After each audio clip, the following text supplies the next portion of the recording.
order. Can I have roll call, please? Counselor Legro. Here. Mayor Sakala. Here. Counselor Crisati. Here. Counselor Hall. Here. Counselor Mangini. Here. Counselor Matthews. Here.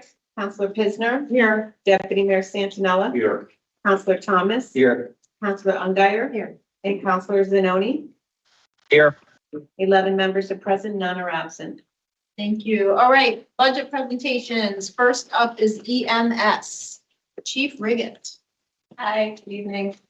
All right, this is my 8th presentation to you. I will move as quickly as I can.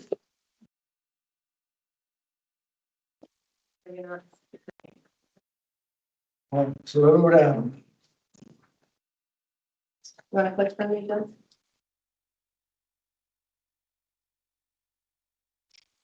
I gotta figure it out myself, why it's advancing on my screen. Do you need a battery? I might have one upstairs, John. You need one.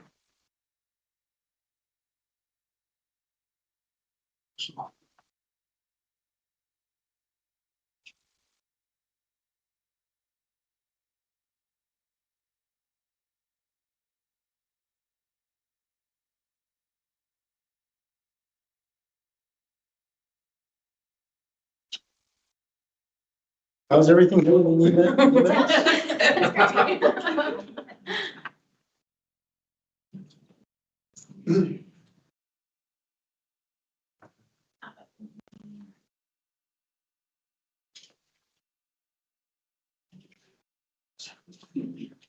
Look at us walk this way. There we go. There you go. Good, perfect, good. All right, so our total percent increase from fiscal year 26 to fiscal year 27 is 4.2%. For a total of $214,000. Our total proposed budget is $4,287,000. We anticipate offsetting that with billing revenue of about $3.5 million. You've seen these slides before. I'll give it to you very quickly so you know what you're getting for that. We're responding to, in 2025, 8,300 calls for service. We did 5,500 transports. Those are where we get our revenue from. Non-transports do not generate any revenue. Our average response time is 7 minutes and 36 seconds. And this does not include a lot of the community extras that we're doing, standbys, teaching, et cetera, et cetera. Slide.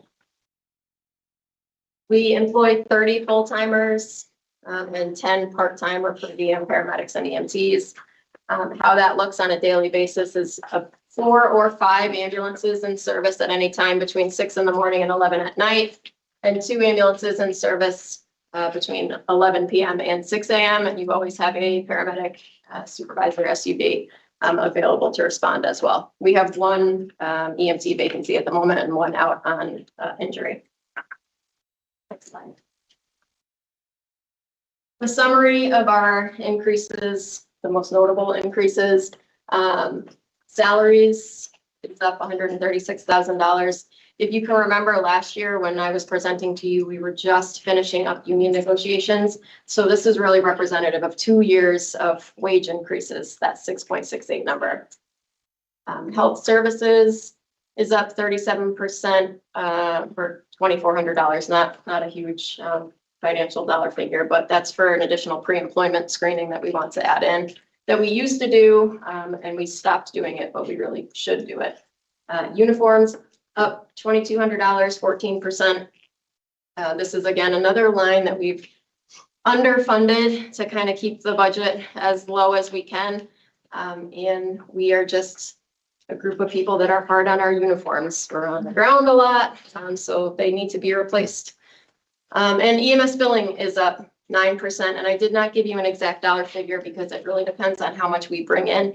This is the number that you want to go up in increases because that means we are bringing in more revenue. We pay 3.5% on all of the revenue back to the billing agency that collects for us. Next slide. Decreases. We lowered our professional development training line by 14%.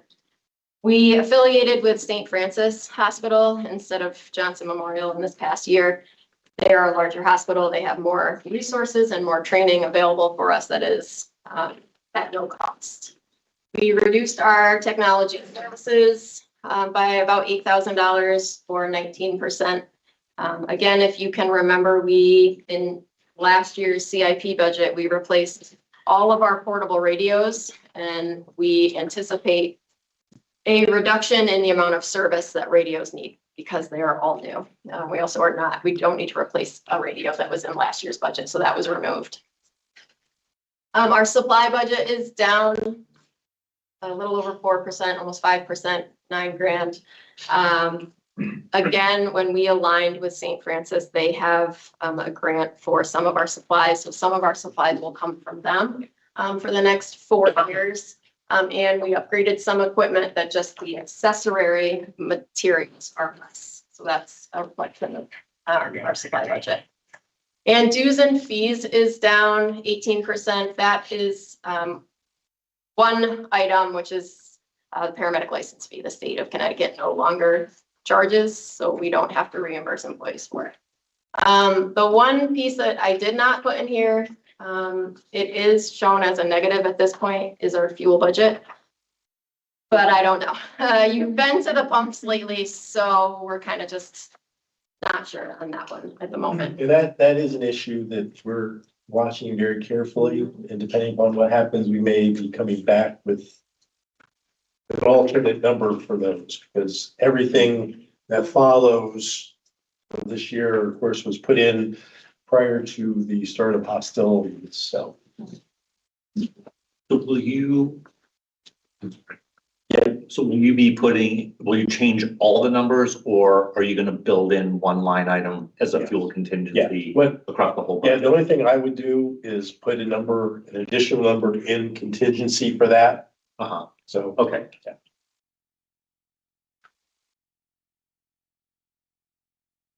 All right, our CIP requests this year, and every year is an ambulance. We release one a year, which puts them on a 7 or 8 year cycle. This ambulance is slated to be $362,000. It's replacing a 2019 that has 220,000 driven miles, but a lot of engine hours. These vehicles just run and run and run. That includes the stretcher, that includes lifting device for the stretcher in the back. That is everything. That's graphics, that's radios, it's lights, everything. I've also put in for a Ford Explorer at $60,000. This is a chief's vehicle. It would be a 4th SUV. We currently have 3. Our paramedic supervisor is in an SUV. The second is the backup to his. You always need a backup for maintenance, accidents. And that third is shared between myself, the captain, training, all sorts of, daily activities. It's my belief that it's your expectation that I'm on call, or the chief is on call 24/7, that I'm going to respond to high acuity events, I think, right? And I can't do that without a vehicle that has radio communication lights and ALS gear in it. And I cannot, even if I wanted to, put that into my personal vehicle. So that is the $60,000. I think it may be a little bit less because we can get the civilian version of the Explorer. I don't plan on getting into high-speed pursuits anytime soon, but I don't have the exact figure on that. It will not be any higher than $60,000. And then the third item is med lock boxes. This is just as it shows, a locked box where certain medications go. We have these in our current vehicles. It's a different model. This really does need to be funded. Our other lock boxes are they're at the end of their useful life, and it's a requirement that certain medications locked by TPH. Aaron, real quick, is there something in the operational budget that if we don't get this, or if this is purchased, that we'd be able to reduce now? I can't remember if this. There is in the technology services fee, this $30,000 includes the technology piece, the cloud, so that we can see who's logged in and out of it, right? And we have that currently. If this goes through, then the one that's on our old system goes away, and that's about $2,000, and that's in technology. I just didn't pull it yet, not knowing. So there's a little bit of savings within the budget if this purchase is made. How many lock boxes? Because you say boxes, how many? Lots of- Every vehicle. Every vehicle, okay, every vehicle. Yep. Is that stored overnight in there or just for the day when they're working and then they? Yeah, so there, while the vehicle is in service, if it's not in service, if it's parked, everything in that comes into a bigger safe essentially. It has to be environmentally controlled, right? And one more question. Well, do you want to finish first, or do you want to have sound? I'm good with either way. The fourth vehicle, the Ford Explorer you're asking for, would that be your personal one? You would take that home, so if you get a call, I you would take would that. respond? Okay, Yes. just want to make sure I understood that right. Thank you. You can go ahead and finish. You can go ahead and finish. No, I'm good on this slide. Everybody good? It was those three: ambulance, Ford Explorer, and the mailbox.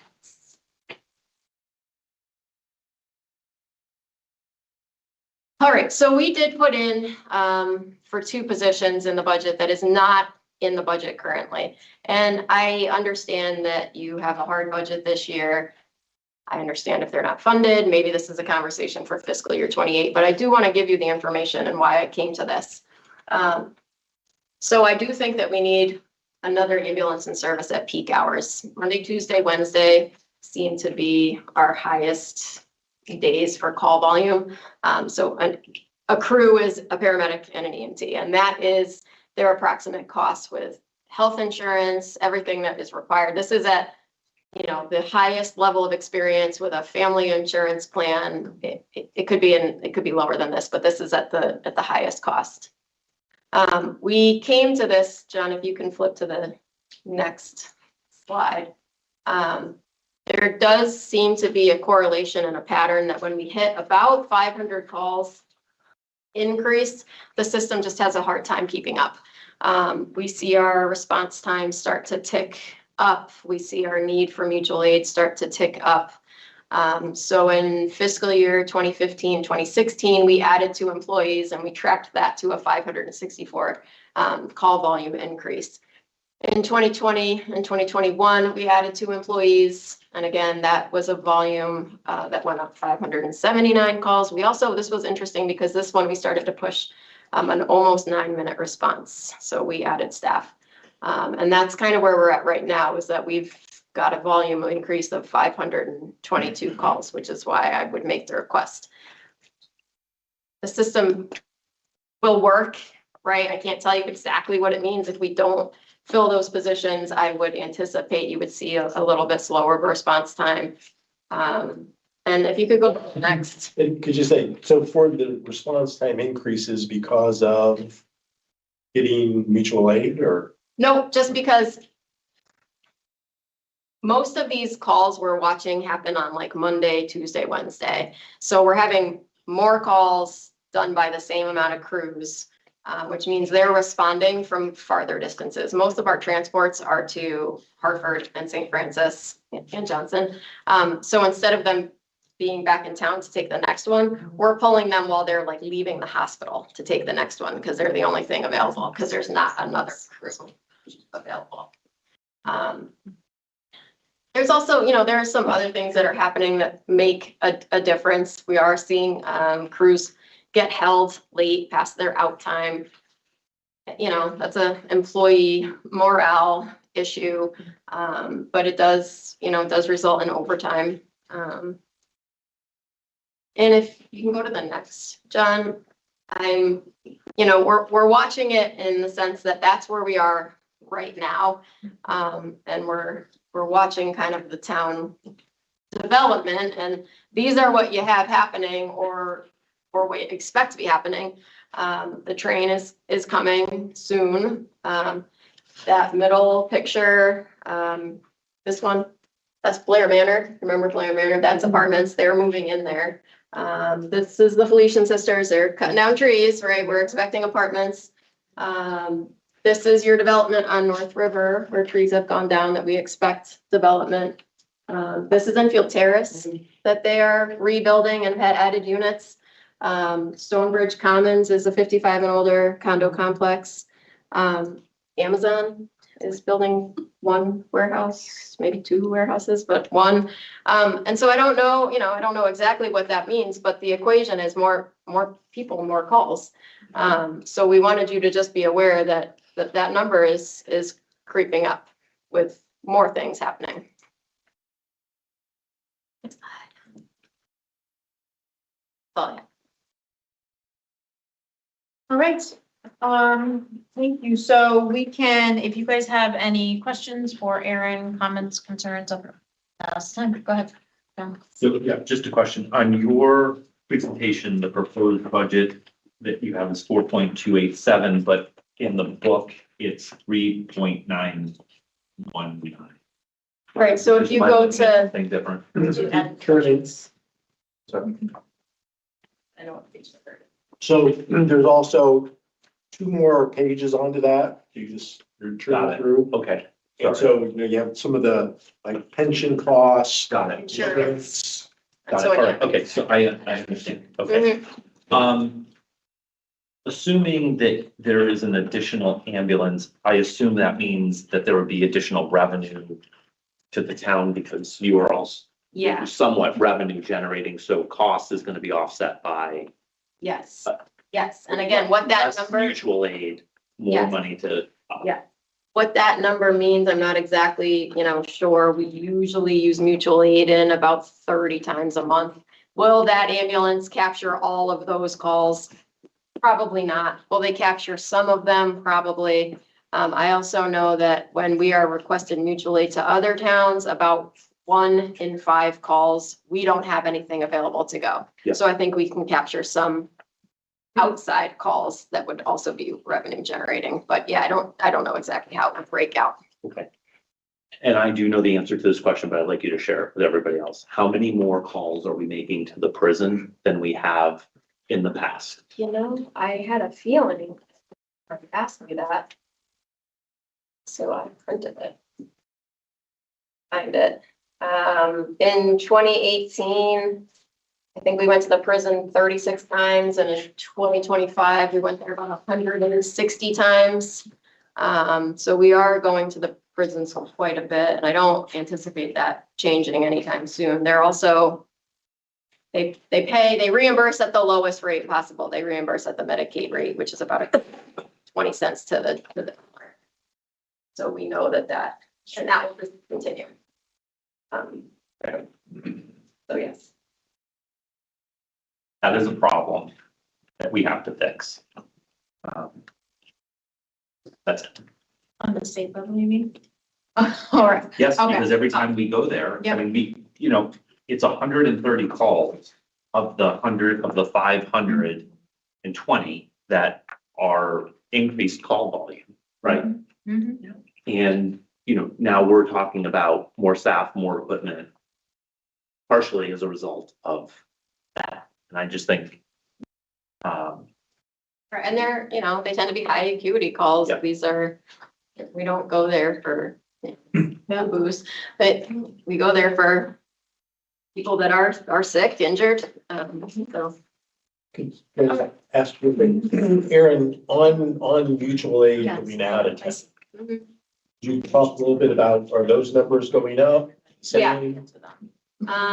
So we use mutual aid into town about 35 responses, and we go out of town probably about 40, 42. That's good. We want to be helping others more than we're asking others to help us, if that makes sense. And we want to capture as many calls as possible. That's where you get your revenue from. So and we're surrounded by kind of like one ambulance towns. So the second call or the third call is definitely going to be a mutual aid call for them. We were not always that way. We were always the user of the other services, and we have flipped that. So that's good. Carol, I'll go to you and then Zach. So go ahead. Okay, thank you. So question on the Explorer vehicle. What are you using right now as on-call vehicles? How many on-call vehicles do you guys have? So if I'm not here, I don't have a vehicle on call. I take my personal car home. So what I'm doing if I'm called in is I'm getting in my own car, driving up, and I can't go to the scene, right? Like I have to get to headquarters. And please remember that there is no gear in those vehicles when they're offline because gear is temperature sensitive. So I'm then loading gear into the vehicle before I can respond. If it's something on the highway, the traffic that you're sitting in, I'm also sitting in trying to get to, wherever it is. So you have no supervisory vehicles whatsoever? We have a supervisor, but they're on, 24/7. They're the duty supervisor. I'm talking like me or the captain in our off hours. That answers your question. Okay. And when you say mutual aid calls, so what are the numbers you're saying? You said something like 45. Is that 45 a week? Is that 45 a month? What is the annual number for, like, we supply to other surrounding towns? What's the annual number for that? Yeah, I'm sorry, that was by month. So 35 ambulances into our town by month and about 45 out by month. And he's got a calculator because I can't think, do that math on the fly. Okay, so 45 out of town and 35 mutual in town Into from town, yes. other Yes. companies. Yes, when we ask people to come and help us. Okay, all right. And I think that might be all my questions for now. The numbers, so if you look back at 2024, and then you look forward to our proposed this year, you're at like roughly a $400,000 increase. Is that like roughly the number? If I From look at what I can see in the budget, it looks like about 400,000 over the course of 2 years. Yeah, that could be right. I don't have it directly in front of me, but yeah. Okay, and Yeah, I then, think that would be right. okay. I did have one more question. It went right out of my head. The numbers, you asked for more personnel, but in the budget book, it says current is 30 and then proposed is 30. Are the Yep. people you're asking for not in our budget book? They're not in the budget book. No. Okay, all right, thank you. Those were my only questions. Thanks. Thank you. And to that point, so I made decisions in putting together the budget that town manager provided. Mhm. I told all staff during the presentations to talk about what their proposals were. Because again, there's what I propose, there's what they propose, and ultimately there's what you decide upon. And I want to make sure you have the same information that I had to make a decision when you make that decision. So they've been given the clearance to talk about what I cut, so. Okay, Matt, can you just, whoever comes forward after this, can they just make a comment that, whatever they're asking for may have been cut out of your proposal, just so we don't have to be redundant with our questions? Yeah, she did, Carol. She said they weren't in the budget. Oh, I didn't hear it. Totally missed that. Totally missed it. Okay, May not have all the right. presentation, but it's in there as well. Thank you. All right, thank you. Counselor Zanoni? Thank you, Madam Mayor. Just two questions. So first is under technological services. So I noted that you had mentioned that it went down from last year, but can you talk as to why it's about double what it was during the 2025 and 2024 actuals? Because I know it's post-pandemic actuals, so costs have more stabilized. Can you attribute to what those additional $7,000 is for? Hold on, I can pull it up.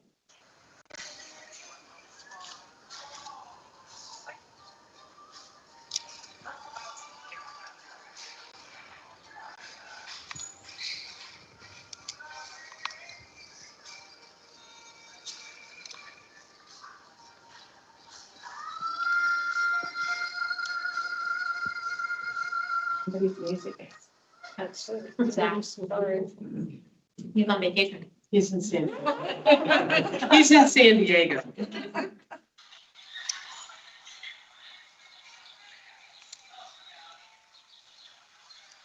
Zach, can she get you that after? Is that all right? To you. Yeah, that's fine if you She want to can email send that to to us. Okay, thank you. And so my second question is, do we go to collections for Enfield residents for outstanding bills?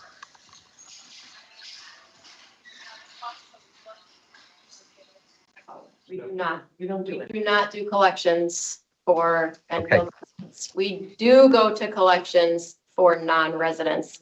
The theory is that residents' tax dollars can offset, their bill. Again, that's a council decision that could be changed, but that is our standing policy now. And to my second, thank you. So the second part of that is, do you know what the total number is for funds for outstanding bills for Enfield residents? I can get that to you. There's a very big spreadsheet. Actually, John, do you know that number off the top of your head? No, off the top of my Yeah, head. I can get that to you. Okay, thank you. Those are all my questions, Madam Mayor. Thank you, Zach. Counselor Matthews? Yes, thank you.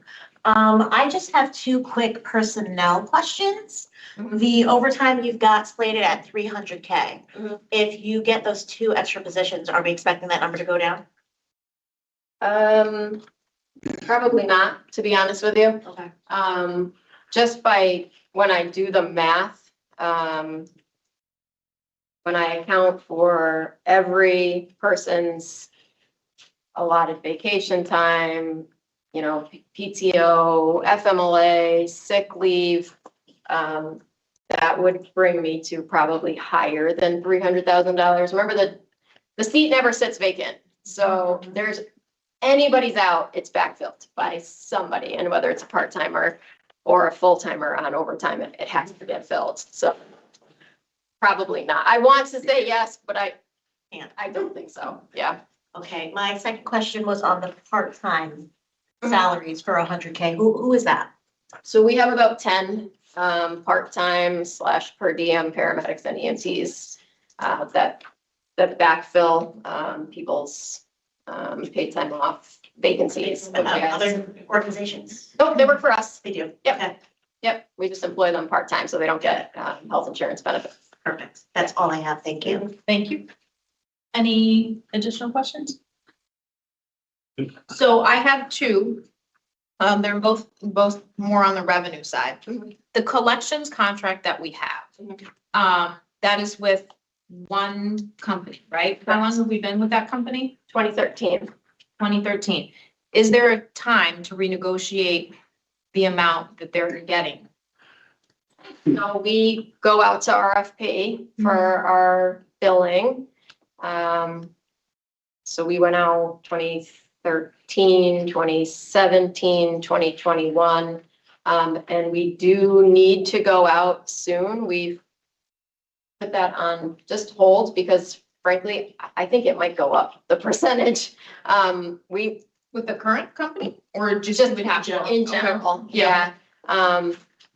If there's a mathematical equation as how they bid and they look at payer mix and we have a relatively high volume of Medicare and Medicaid. And when they're paying 20 cents to the dollar, that means that ComStar is collecting like $10 for when they're billing those. So I don't know. I can't say that for sure, but I'm cautious that it could go up. Was the contract for a specific period of time? Yeah, 4 years.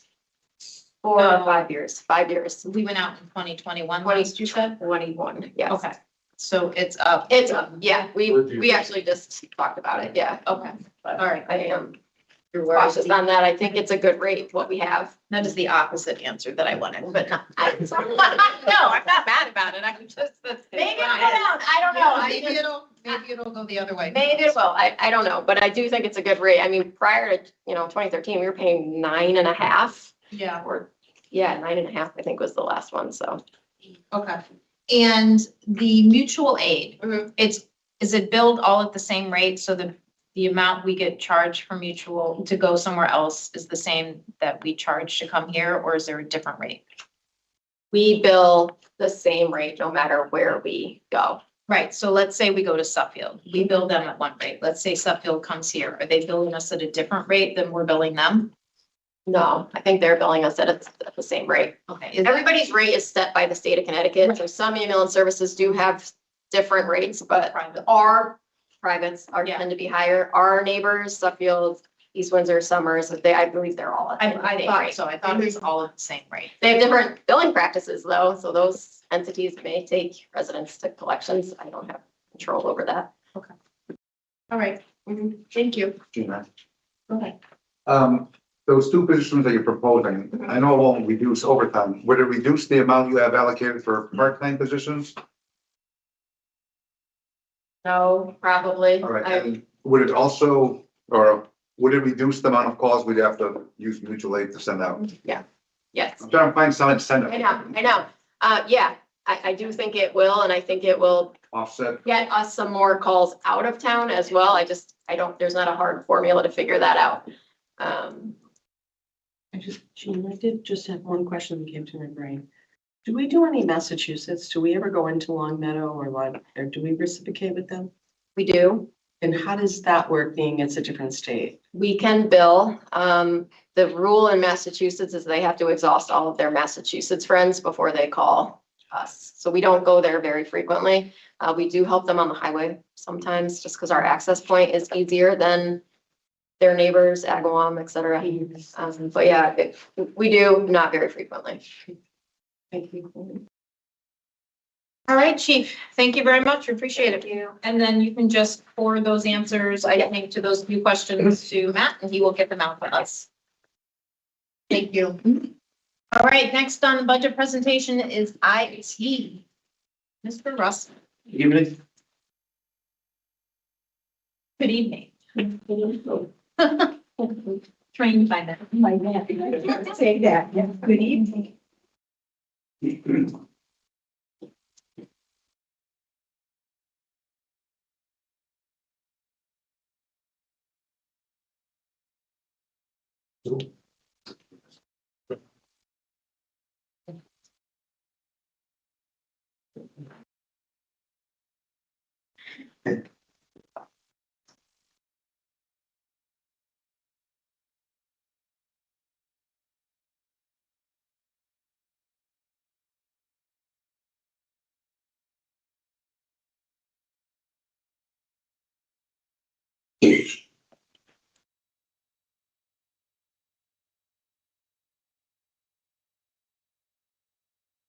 When I put the presentation together, what I wanted to do was just primarily show the difference between the 26 and 27 line items that we had set up through the budget and align them in the same format. So you'll see salaries, employee benefits. 13, 12, 26. The department is made up of 10 people, myself. I have a network team. That's led by Jason Allen, Paul Five, and Ryan Lasher, two network administrators. That's the core team that does a lot of this cybersecurity for us. And by bringing in these additional people, we were able to reduce some of our outside services for doing cybersecurity and tracking and testing. And we've been performing very well during the state audits, cybersecurity. Peter Tyrell, who's our desktop engineer, who provides the builds for all computers throughout both schools and town, in which we have 10,000 devices that are part of our network right now on a daily basis. Student iPads, teacher devices, labs, then also municipal devices as well.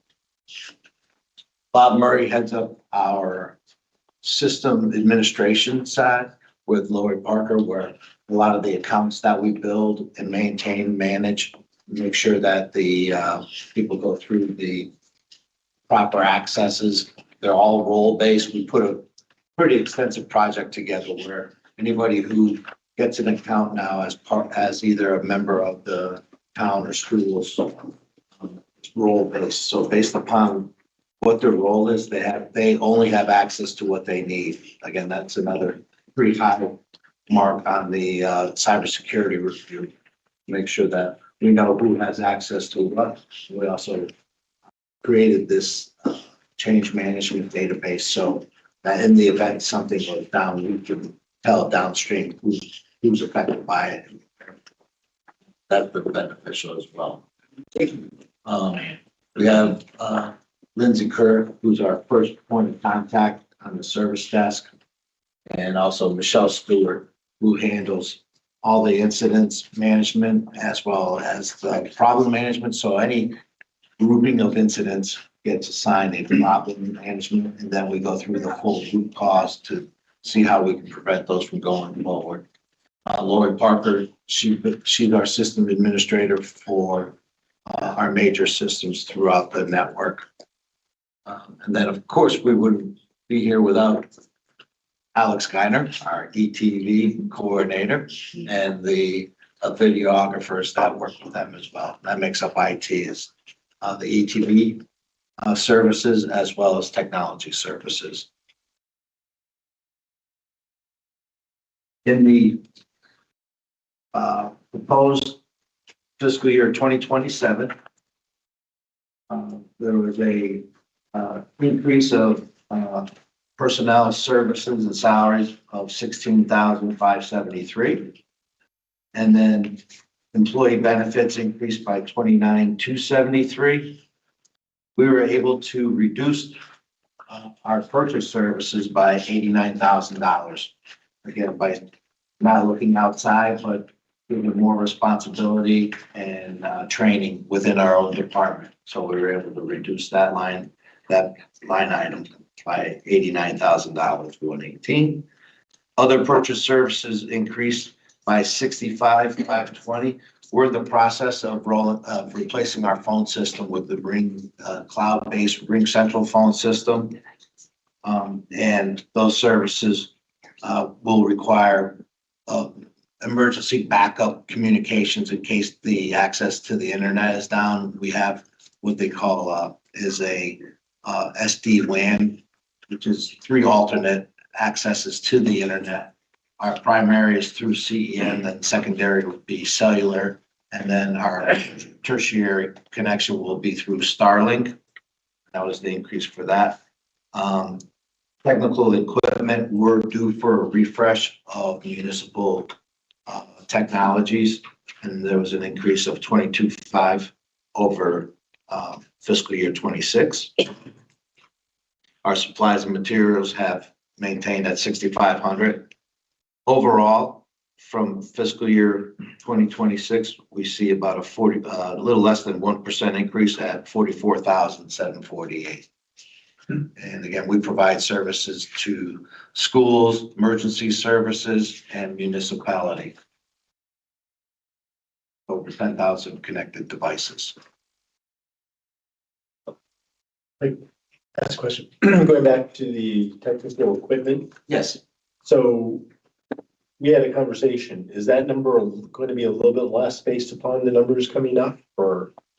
They should be, but we're still waiting for the final lease review. Let's see what that cost is going to be. But you're talking about what's the number that could be reduced by? 32,000. 32,000. Yep. Which number? The 22, so it could actually be a $10,000 saving overall. Yeah.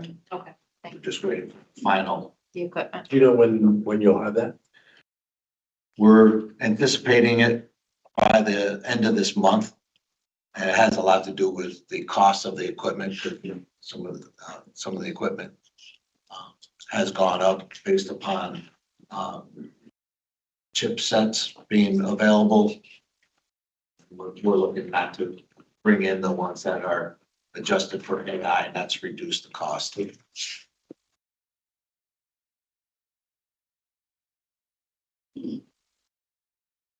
That was it? What? Oh, all right. Go ahead. I have a question. Thank you, Paul. Sure. Is there any opportunities for our technology department to search for additional grant funding?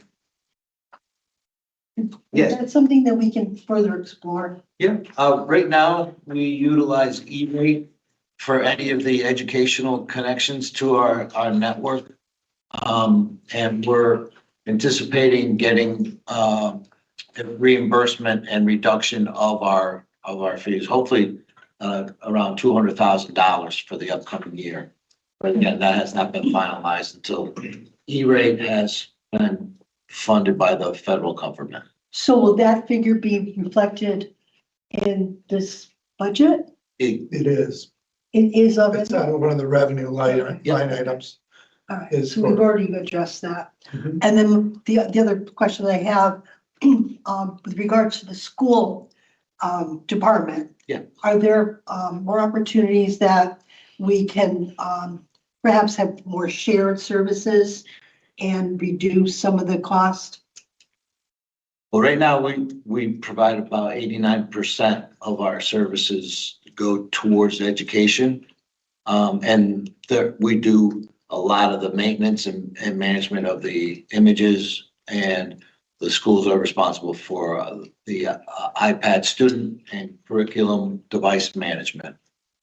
Thank you. If I could, real quick on that, we've both kind of gotten away from the ITPC concept that used to be here. Something that we're going to be starting back up. I think if you talk to the schools, they may have a different opinion on that. And so we need to get together and start understanding what everybody's desires are in terms of what this relationship looks like and how we can do it. Thank you. Counselor Prasadi, did you have your hand up? Yes, I did. I just had a quick question in regard to, our phone provider. Yes, Is that through T-Mobile or it's actually Ring Central. Ring Central? Yes.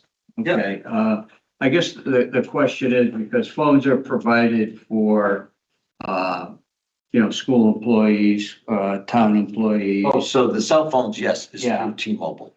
Through T-Mobile. Yeah. So we have a contract with T-Mobile. Correct. And how expensive is that? In our line item, I think it's $200,000 for all cell phones throughout, so it's municipal, emergency services, and education. Okay, One of the benefits is going to be that we'll be able to utilize the cell phones as our primary phones with Ring Central. Okay. Put an app on the actual cell phone, and what it does is it takes the desk phone number and allows you to utilize your cell phone, and it will display the desk phone number. So if somebody calls someone from outside, they'll see the desk phone number, call back at it, and they'll be able to communicate through the cell phone or also our computers as well. They have a headset. yeah. So I guess to follow along with that question, we're all provided an iPad or a laptop computer. What's your thought on cell phones for counselors, and what type of extra expense possibly could that be? Those are approximately $45 a month per cell phone. So has anybody ever given that any thought? I don't think it's a big expense. I thought we discussed it a couple of years ago in budget, didn't we? Mhm. I don't know when it was, but We did did. we? Did we? Well, Yeah, It looked like. I don't remember.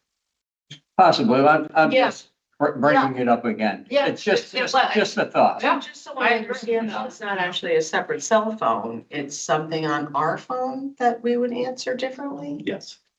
And that would be recorded? Application. No, that would not, that So would, I would, so we when would have if to give you a somebody, new, an actual. so I carry two cell phones, my own personal and the town one. So when I was answering that one, you would have the application, but we would have to give you a town number. So one of the town, But I'm only asking, I'm gonna have one phone or two. if you're part of the Ring Central, you'll have one phone. So there's two different things here. So Right. if we're going with what Bob's suggesting, you would have two phones. Now, I don't know if, you know, because we haven't talked about this, what a line, I mean, would there be a cost to a line that would be to a council member that they could have on their phones?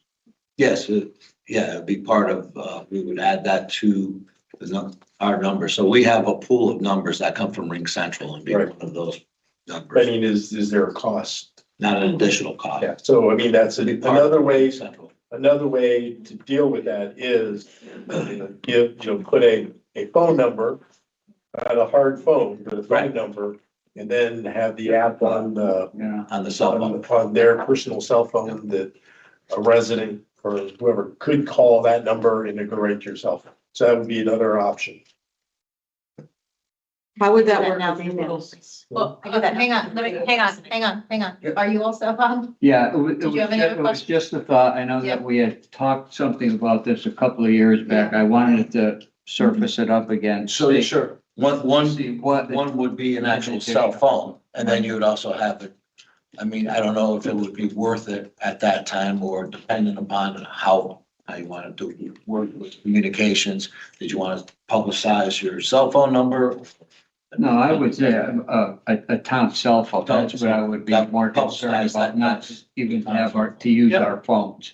Yep. Period. Yeah, and then this way, that way we could open up emails as well, because I don't commingle my email. My personal phone does not have the town email on it, so I don't have a Correct. town iPad. It's just a thought. I'd like to know what the additional cost. Sure. Thank you. Thank you.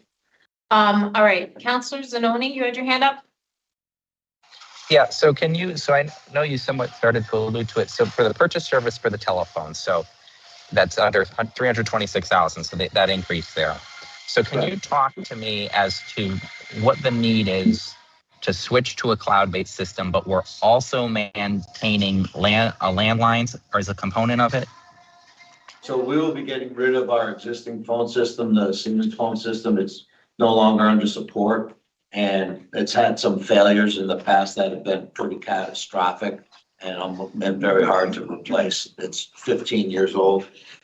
Some of the landlines right now are set up as emergency backup lines to that phone system. So you'll see them from Frontier, those. So if you call from any one of the buildings, it'll automatically go out one of those Frontier lines, so that it gives the proper emergency location if you dial 911. That need goes away once we get the Ring Central in, because then we're building a full E911 database with these phones.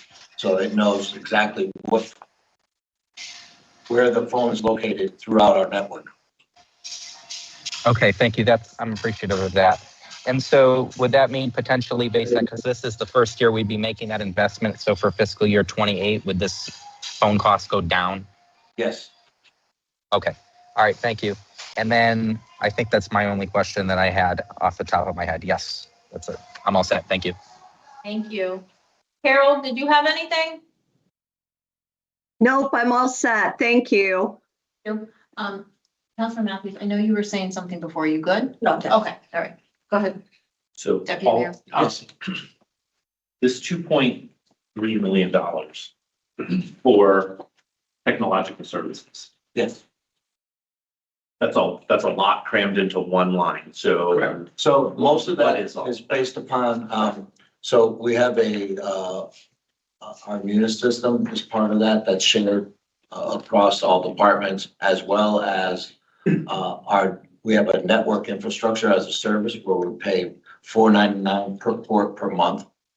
And so that gets distributed across that. We went with this plan because it gets refreshed every 5 years, the infrastructure, and it helps keep the wireless and the security intact. And to purchase it, it was a little over 6.5 million. And so this is probably about 2.5 million once we're done with it over 5 years. So I don't understand the purchasing versus the. So it's a Are we service. are we like leasing? It's very similar to leasing, but it's based upon the number of ports that are in use. Got it. Okay. All right. Thank you. Any other questions? Any additional questions? Were you good? I had one just quick one, if it's okay. I see under the part-time salaries of zeros, we have no part-time. Correct. Have we ever considered taking on interns? As a matter of fact, we just started working with it. Good. I Yeah, love our seeing service that. desk. Yep, I love seeing that. yes, and it's been working out very well. And we also have our GIS specialist is remote right now. So again, it's just part-time throughout the week that we pay for his services.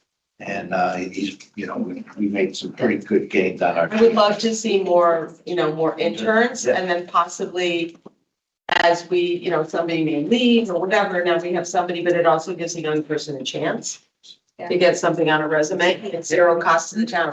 So Yeah. I'm all about helping a young person build that resume. Build the resume. I do. I agree 100%, Gina. All of Yeah. interns build, let them It's help build the been- resume. It's been working out very well Good. for us. Good to hear that. Thank you. Yep.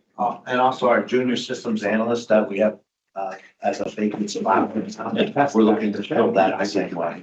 Perfect. Thank you. Somebody in, see if they want to stick around or not. Excellent. Counselor Sononi, you said you had another question. Go ahead. Yeah, thank you. Do you know that we provide do we provide services to the fire departments for IT?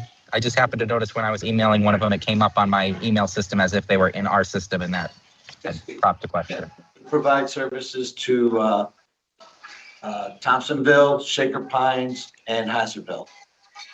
Thompsonville, Shaker Pines, and Hazardville? Yes. Okay, thank you. All right, all set. And they do reimburse. They do reimburse us. Yeah. Yeah, that's one of the, there's a line item in our funding from the fire departments. Perfect.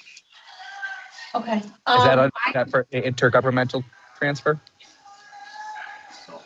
Revenue from. It's right. It might be under revenue. John's gonna look that. Okay. Intergovernmental revenue. Okay, Good? yes, thank you. You're welcome. So I'm gonna ask you my question, even though it might better honestly be asked to both the town manager and the superintendent, but since you're IT, you're gonna get my questions. Have we done an inventory on the devices that we hand out versus how many people actually use them? Yes. Because I will tell you, there are devices that people are not using, whether it's on the town side, whether it's on the BOE side, and I'm not talking just like Board of Education, the 9 of them, or just the 11 of us. I'm talking staff. I'm talking staff, teachers, admin, all of them, because I'm gonna tell you, not everybody uses the device that they get. And I think that if there is a way to, I don't know how much of means that would be. I don't know if it's required that they be given the device. I don't know, but I'm telling you, not everybody uses them. And if that means we can get rid of 50 or 100, then we get rid of 50 or 100. I know that, well, the iPads that are handed out to the students are curriculum based. Those I'm not really meaning the kids. I think the kids use theirs. I'm talking the adults. Right. Not all the adults use their devices. Okay. Yeah, we could certainly do a last access on our entire population of devices. Yeah. I mean, it may just be worth a conversation with the staff. Hey, if you don't need it, Just do a survey. just let's not get you a new one. Let's not do another lease renewal for you, because you're not gonna use them, I mean, I don't really have any idea what kind of savings that is gonna be, but if we're gonna pinch pennies. Yep. Let's figure it out. That's my only comment. Again, I don't know if it might be a good question for both you or all three of you, I Matt think that's and Steve. a great, probably, that'll be a great kickoff discussion when we put the ITPC back together. The intern can do that project. There you go. There you go. All right, anything else? Perfect. All right, thank you very much. Appreciate you.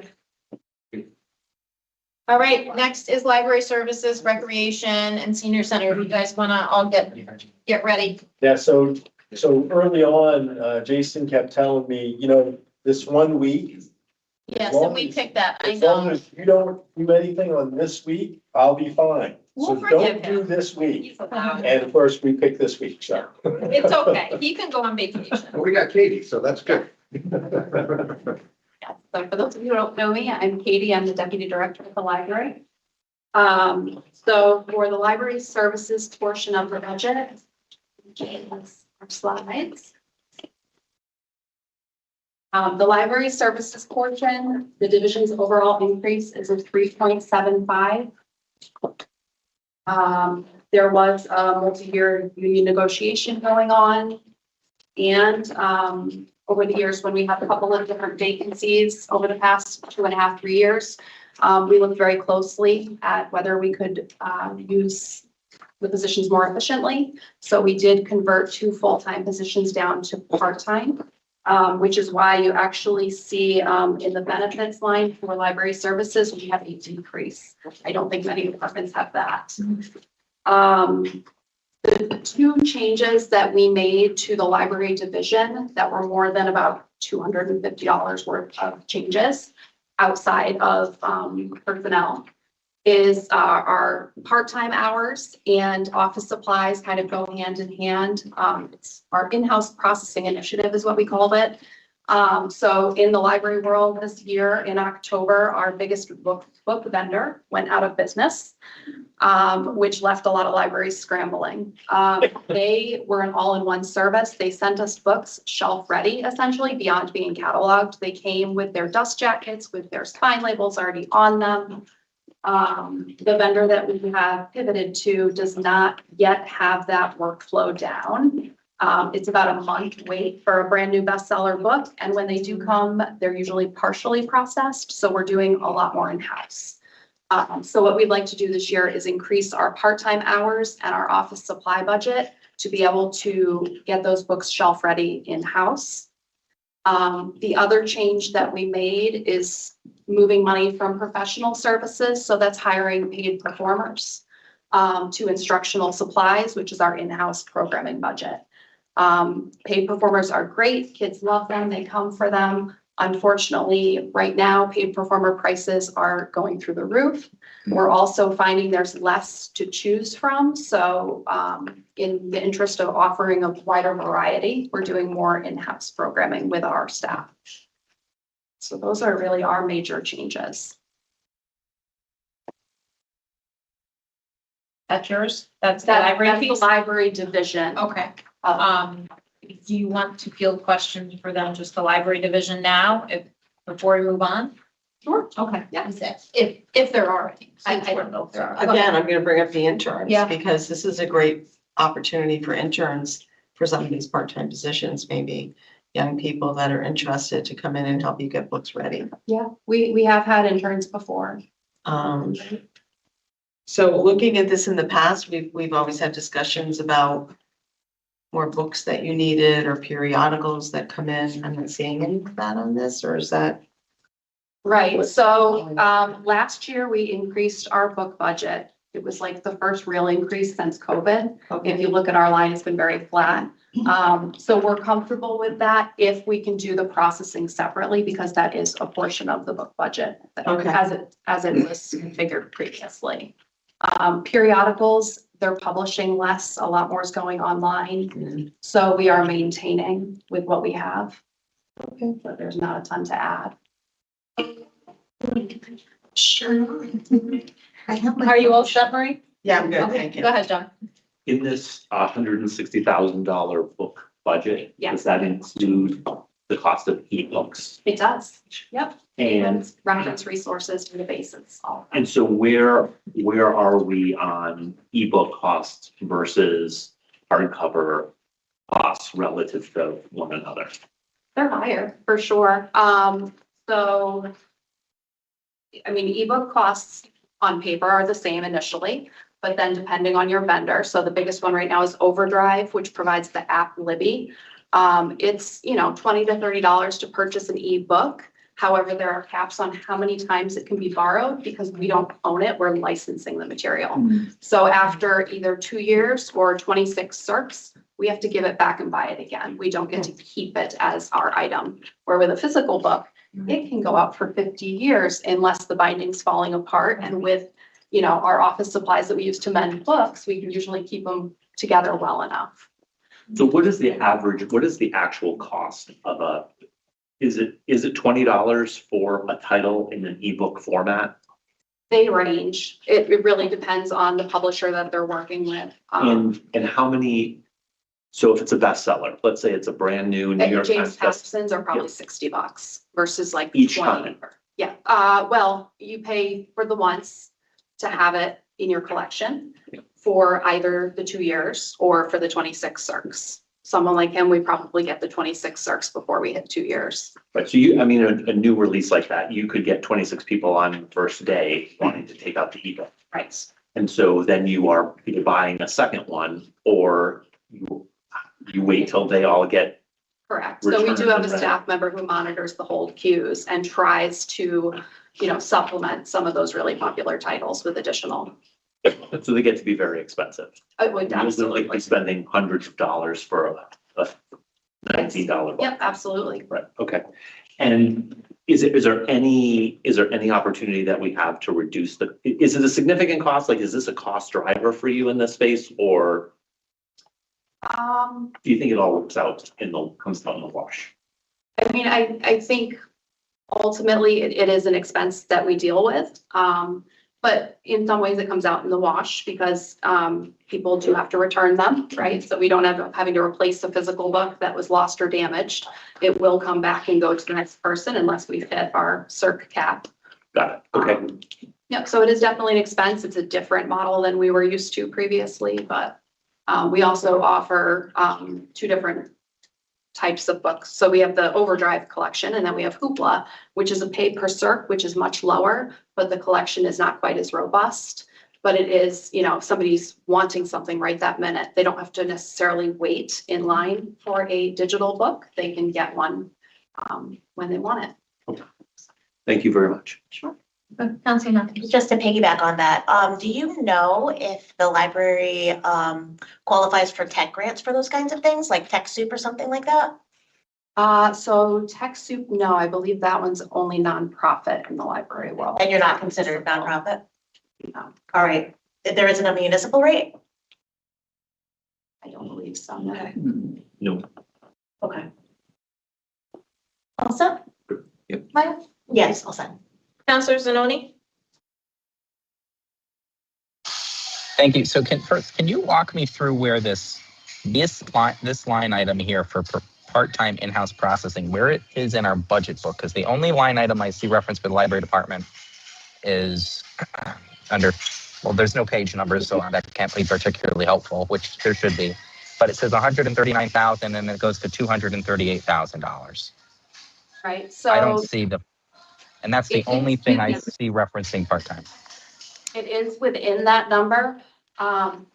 We really tried to stick to what was contractually obligated or minimum wage increases, and I wanted to break out separately this amount. So it is included in that number. But that equates to 6 hours a week at 52 weeks so that we can have somebody really focusing on getting those books covered and shelf ready for us. All right, thank you. I appreciate that. And the secondly is, how frequently do we use the intertown transfers for people borrowing books from other libraries? Very. It is a daily process. We have service 5 days a week from the state, 2 days a week supplementary service through our consortium of about 32 libraries. So there's always books going between. when we're thinking about which books to purchase, do we cross-check and see the availability of nearby towns to have those potential books? Absolutely. Yeah, if it's a brand new book, a best-selling author, we absolutely want to have it on our shelf as well. If it's something a little more obscure, then we absolutely utilize interlibrary loan. We don't purchase those necessarily. Perfect. All right. Thank you, Madam Mayor. Thank you. Any other questions? All right, thank you. Yep. Next. Erin. Hi. Yeah.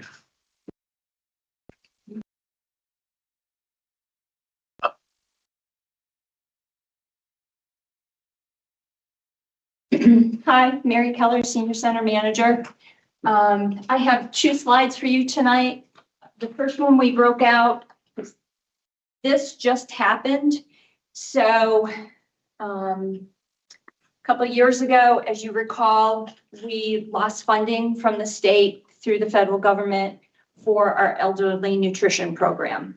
It's run through CRT, Community Renewal Team, and they provide us lunch 3 times a week. In the past, it used to be 5 days, unlimited number of people could eat as long as they met the requirements.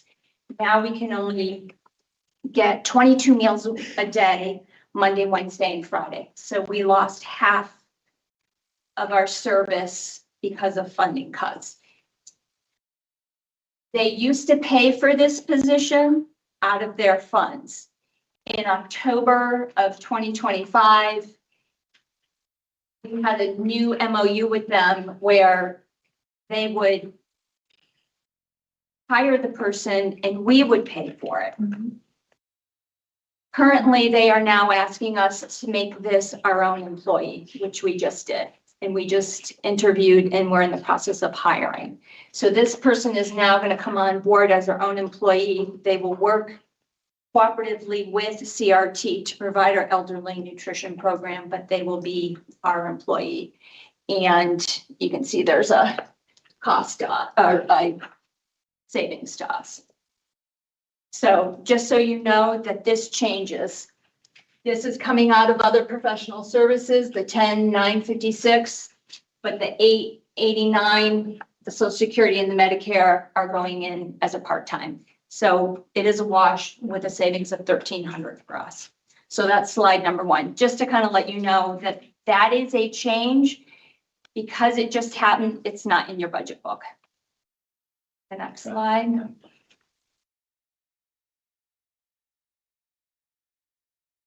Okay, so COVID really kind of decimated a lot of our services at the senior center.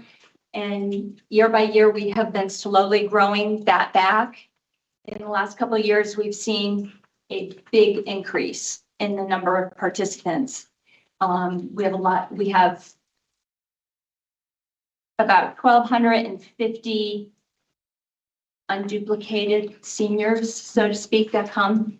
But last year we had 75,000 visitors. So whether they were a member or they were a family member or somebody just coming to visit, picking up medical equipment, we have increased our numbers by almost 7% over a year. So as that trend continues to increase and we're having more people walk in the front door looking for services,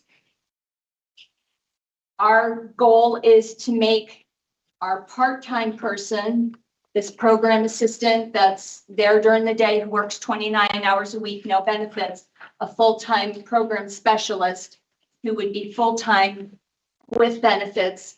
And the benefits are listed here, but it assumes a family plan.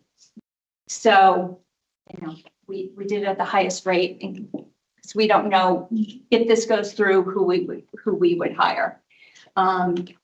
Currently, we have taken out the part-time program assistant for the day out of the budget and put the full-time in.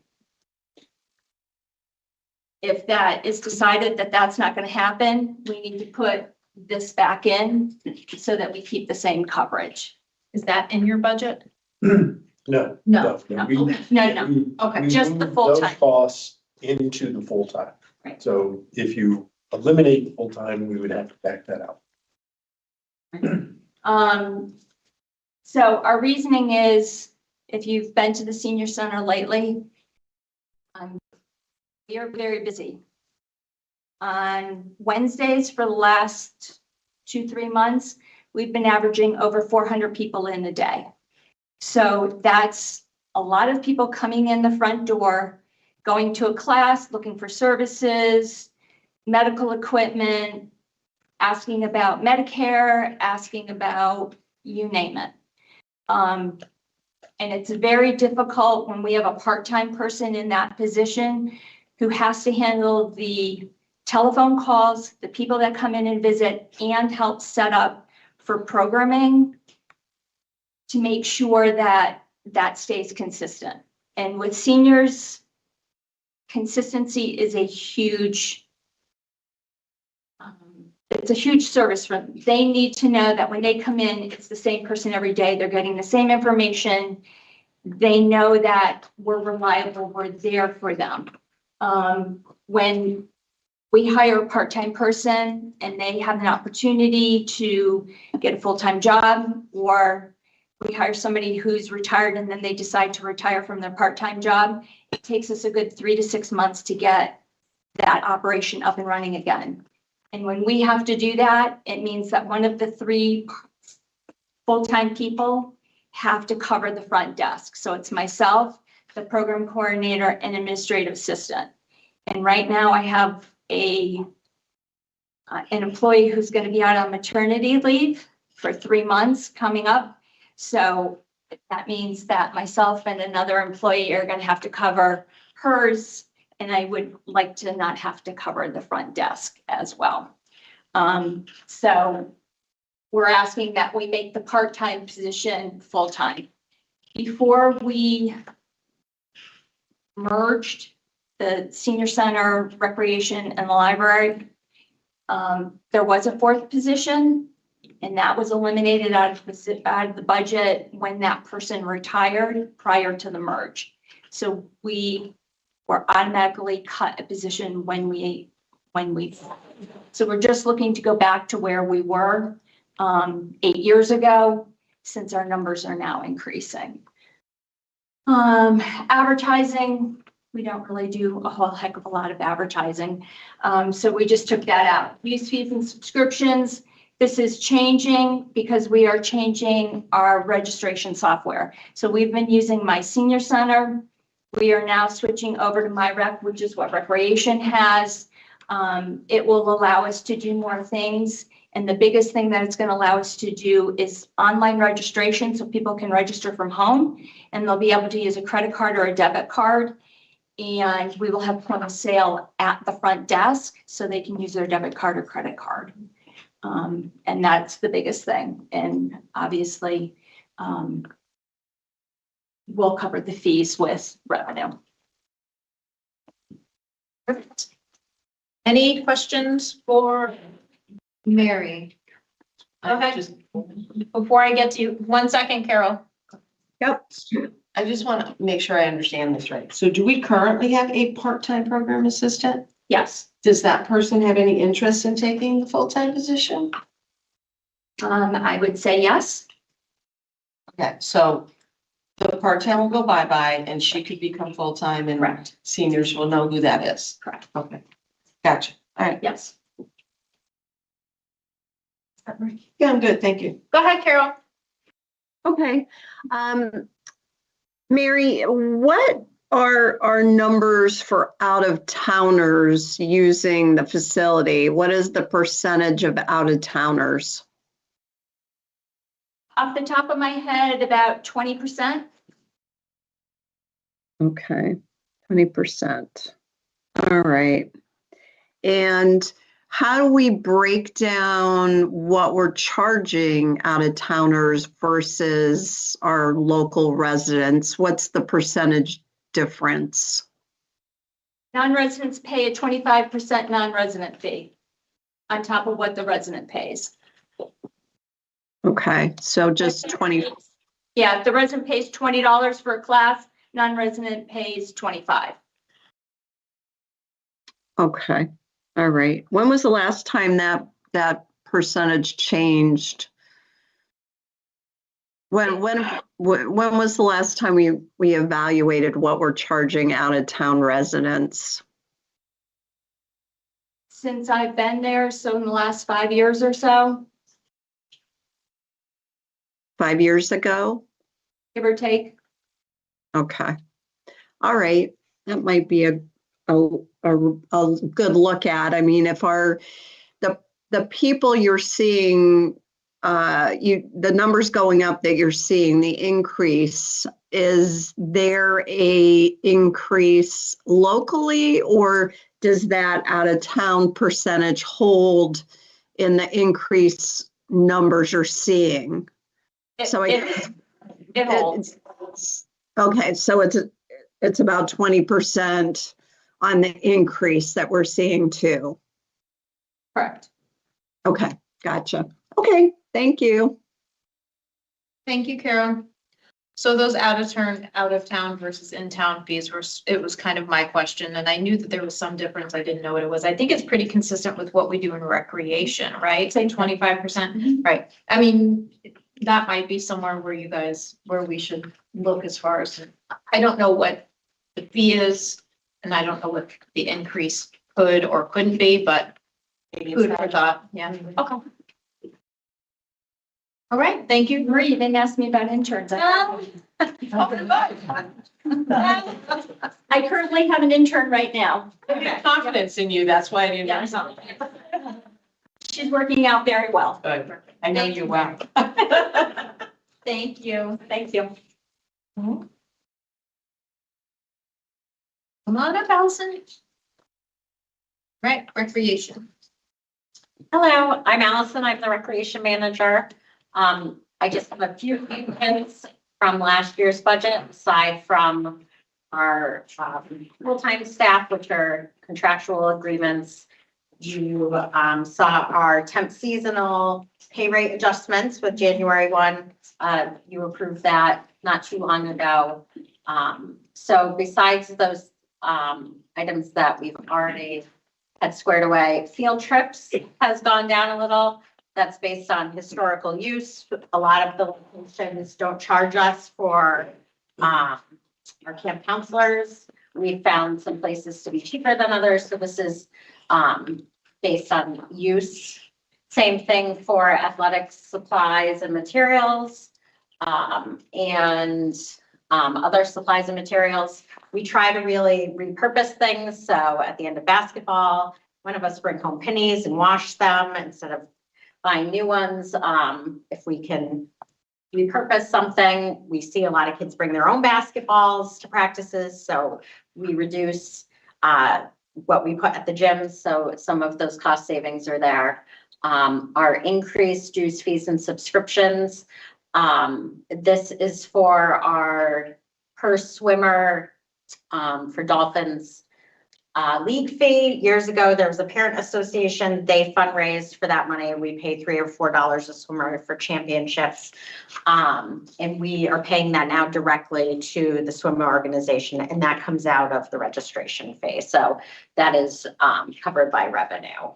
But that is something that in the past was paid for out of money left from the parent association, that now we get the invoice from the league and we pay it out of revenue. So that's what the increase is for.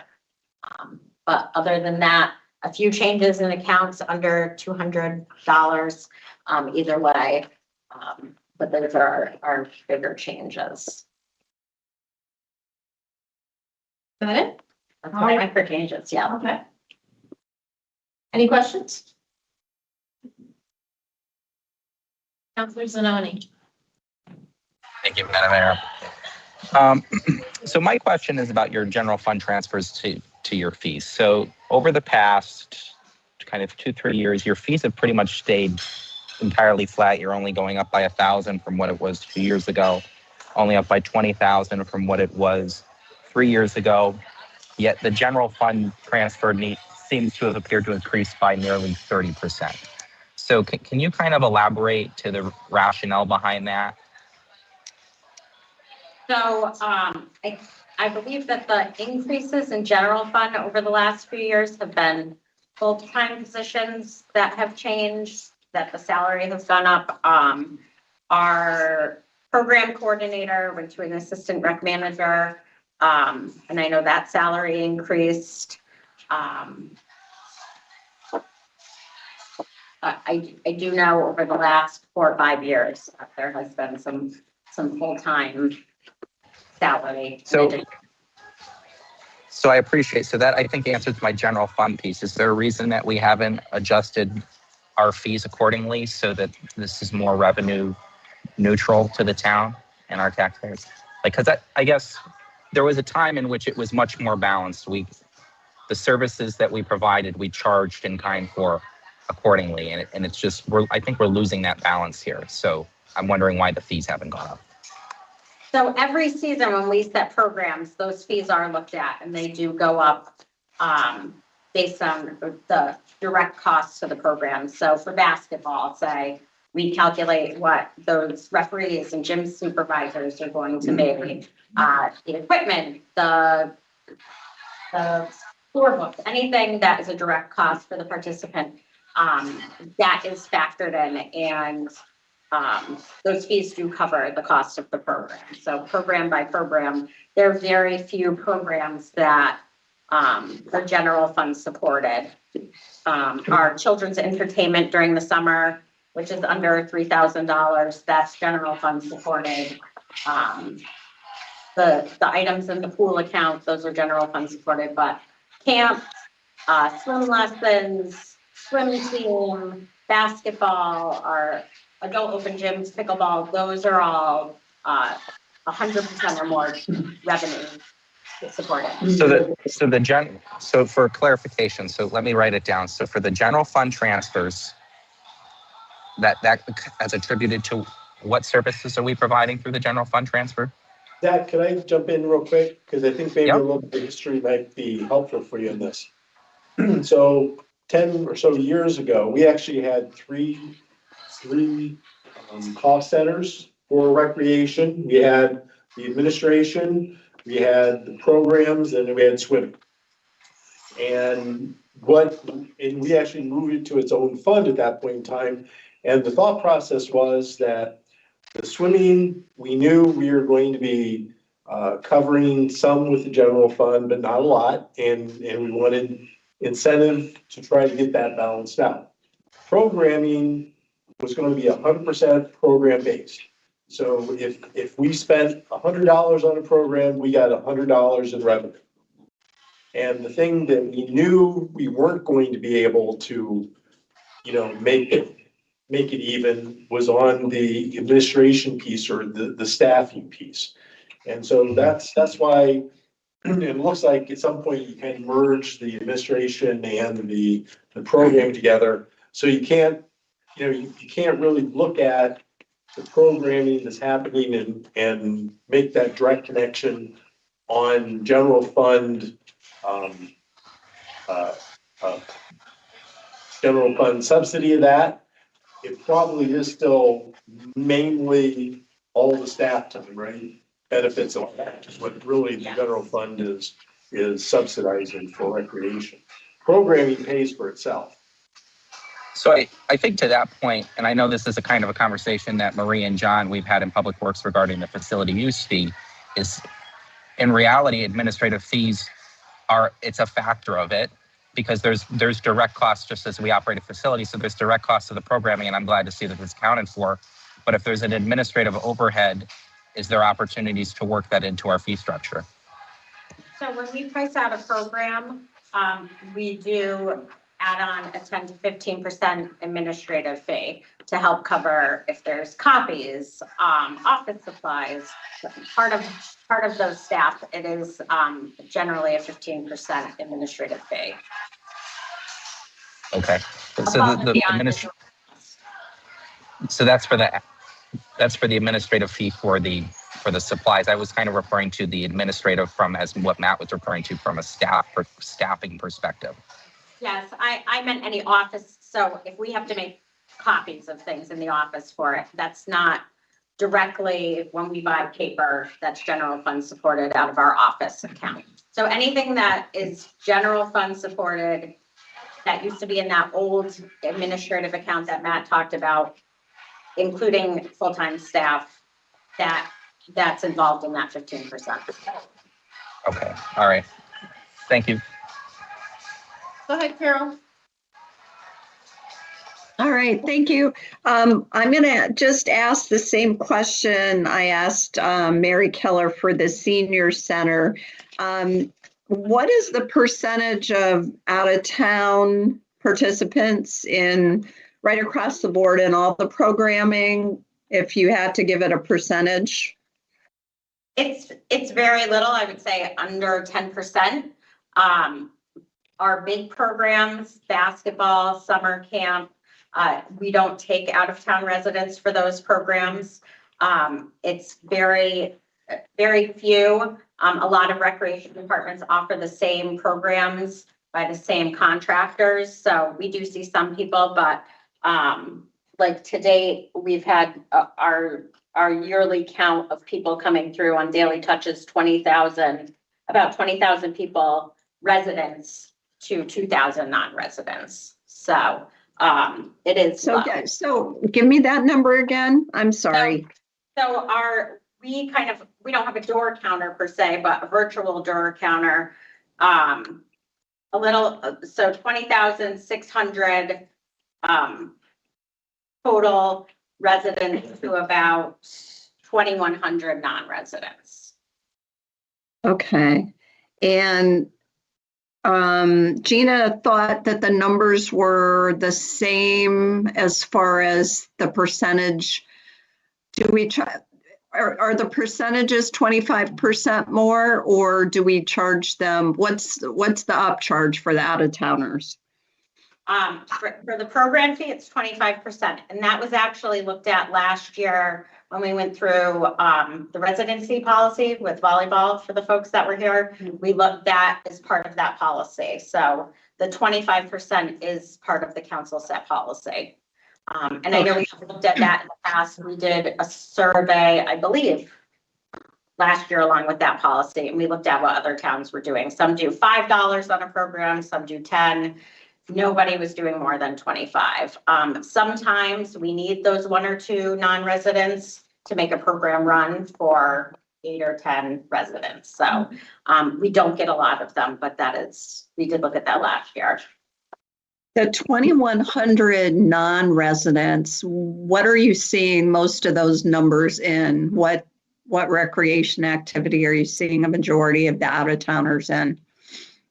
Usually our adult drop-in programs, so our AM and PM pickleball, our over 20 basketball, where they come and they pay a daily fee. They're not registering per se for a program that's long-term. It's usually those drop-in programs.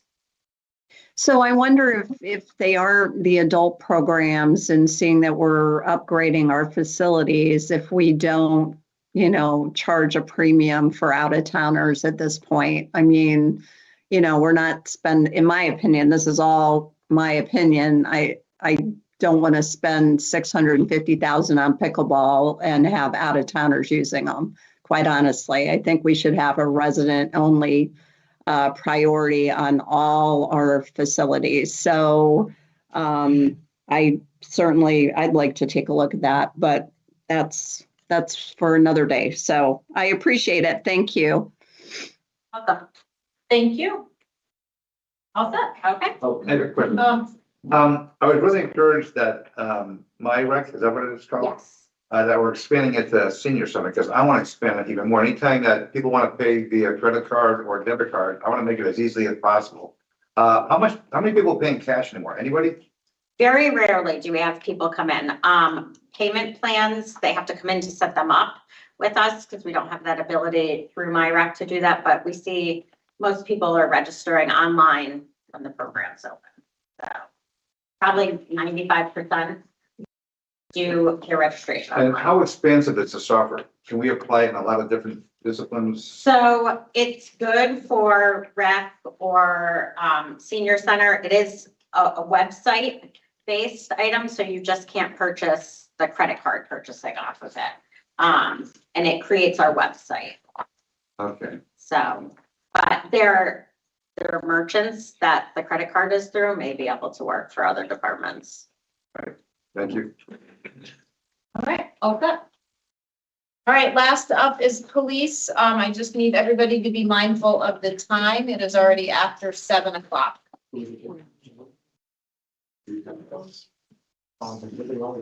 Yeah, we have it. I think he gave it to us. Yeah, I guess they've got it. they have it? Oh, yeah, I think Matt gave it to us, so. Yeah. We should.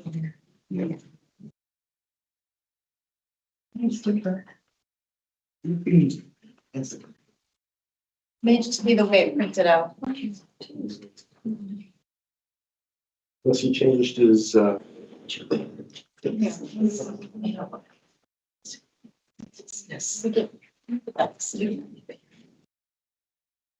is a smaller slides. Okay, I got. Trying to save paper. I have instructions. Not touch the budget. John, you have this. He's pulling it up now. Just- Budget, but not. Not you, John, yeah. Is there fun? No, it's still on the. All right, Chief's gonna do his presentation, then we're gonna be able to ask some questions, and then he is the last one for this evening. So as soon as he is ready with the presentation. All right, good evening, ladies and gentlemen, and thank you as always for the opportunity to be before you. The first slide that you see in my presentation after the intro slide is my effort to stress for you and underscore that what I present to you represents no changes to staffing, no changes to service, no changes to programs, no changes to our responsiveness to the community, and no changes to job descriptions or any titles. We are not adding anybody in. We are hoping that you are not looking to take anyone away, but I come before you costing out what it's gonna take to maintain our service level moving into the upcoming year with those premises in mind. Slide, please. So we go from that observation that we are simply looking to maintain, which certainly makes me quite happy, but then we get into what does that look like for the upcoming year? As with my predecessors who came before, last year's budget, this year's budget, it is up, and it is up what appears to be a considerable percentage and a considerable amount. Please realize that much like with EMS last year at this time, we were in the middle of contract negotiations. So that first year raise was in the town budget, but it wasn't in my budget. So the first year raise is a wash effectively. The second year raise, which the town agreed to, and I thought appropriately so, is the second, is the increment for this year, the step in the increment for this year. Those two numbers are what largely added together are getting us to that 7.4%. Next slide, please. That total dollar amount, I find this telling, I hope you do as well, but that total dollar amount breaks down as you see before you. 85.9% of the increase to my budget is nothing other than salary. And it would be counterintuitive for me to come before you and discourage you from solving contracts in the future. That's not the message I would want to send. But obviously, we have an awareness that when you're looking at a possible arbitration and you're getting smart input from HR and from private counsel, what's going to happen if you go to arbitration? What's going to happen if you settle? So the settlement over the last 2 years and then moving forward represents 85.9% of the budget increase you're seeing from the PD. Similarly, the healthcare costs went up. Those two numbers largely drive the numbers that follow. Medicare goes up, FICA goes up. The educational stipend is up slightly. That's the degrees that officers have. The K-9 stipend is driven by minimum wage. The life insurance account went up slightly. I have one less EMT. This is where that 1,155,000 is coming from.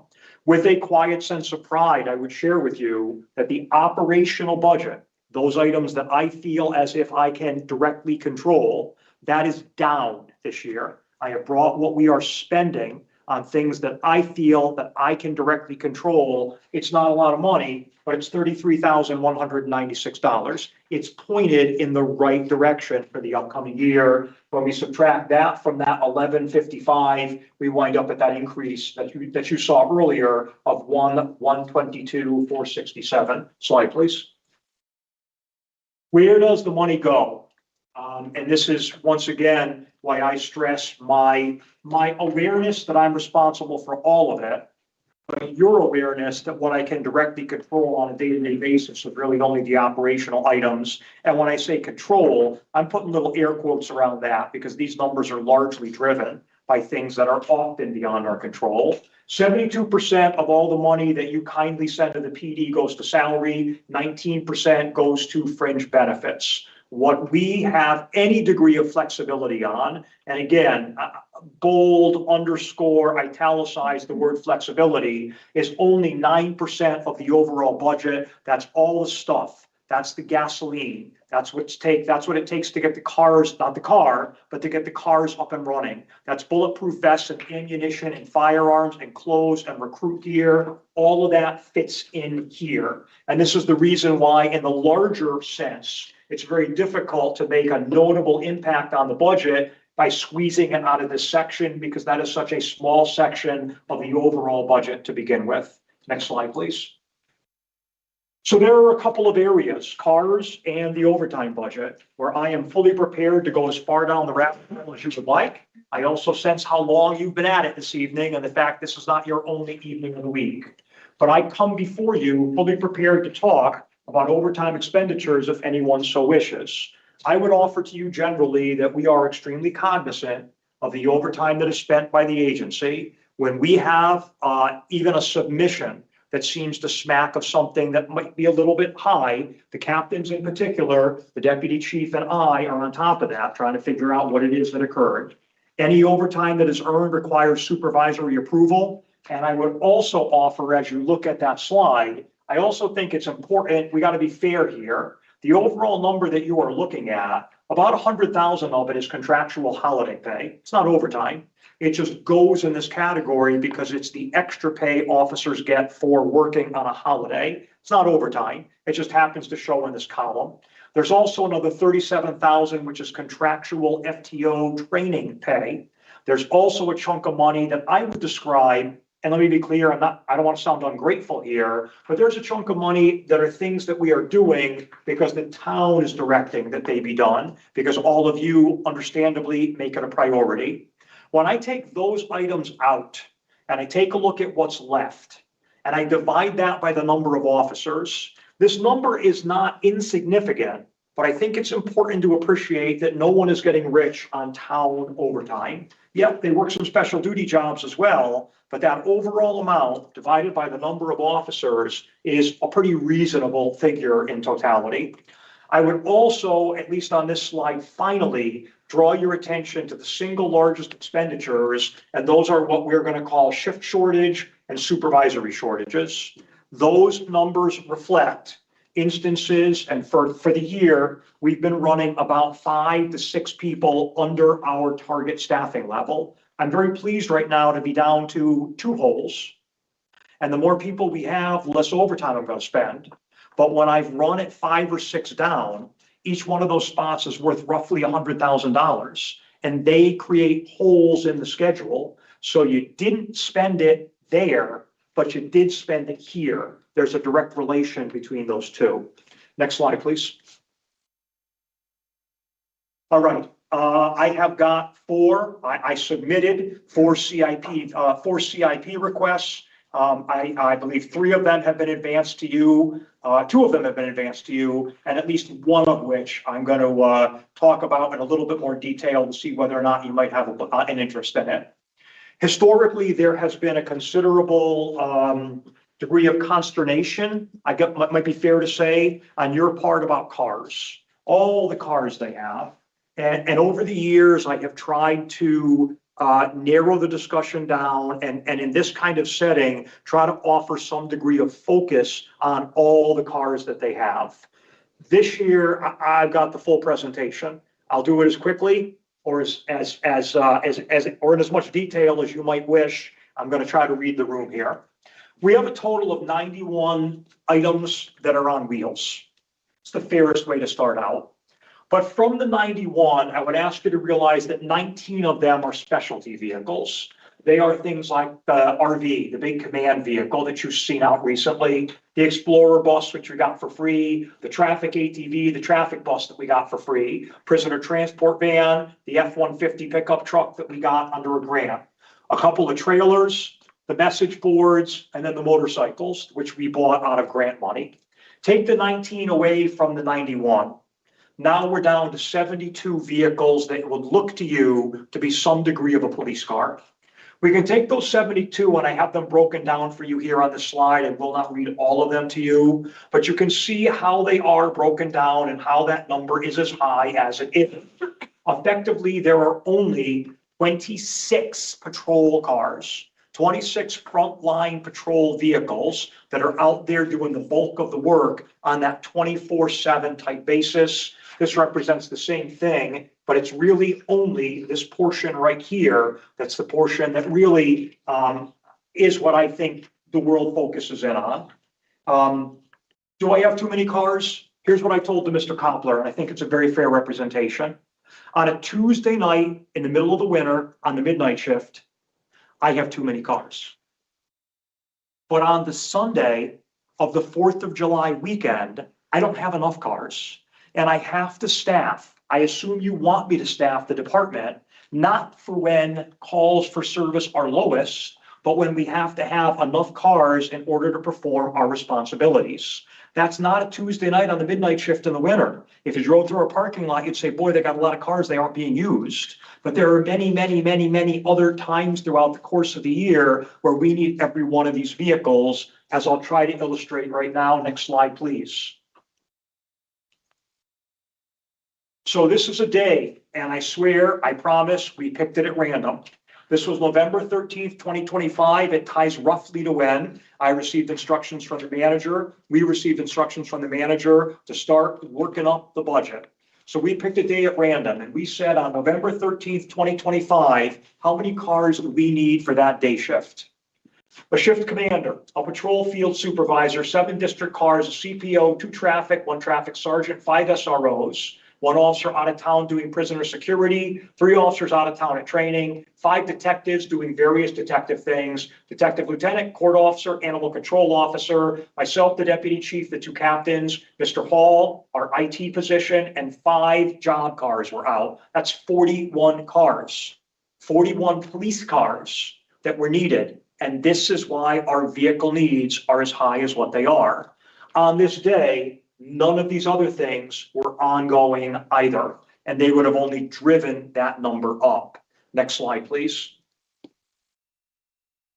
I know you folks use a phrase, you call it the big board. It's funny that we use the same phrase, the big board. You use the big board to describe adding and detracting as you're putting the budget together. Same phrase, different meaning. This is our big board from April 17th, 2026. This is the list of vehicles we had that were out of service on that day. We had a total of 11 cars that were somewhere between Family Ford and Fleet and dead in the back of the parking lot. So we have to think about those 26 patrol cars, 91 total vehicles, right? And you have to realize that at any given point, something's out of service here, here, here, here, here, here, here, here, here, here, and here.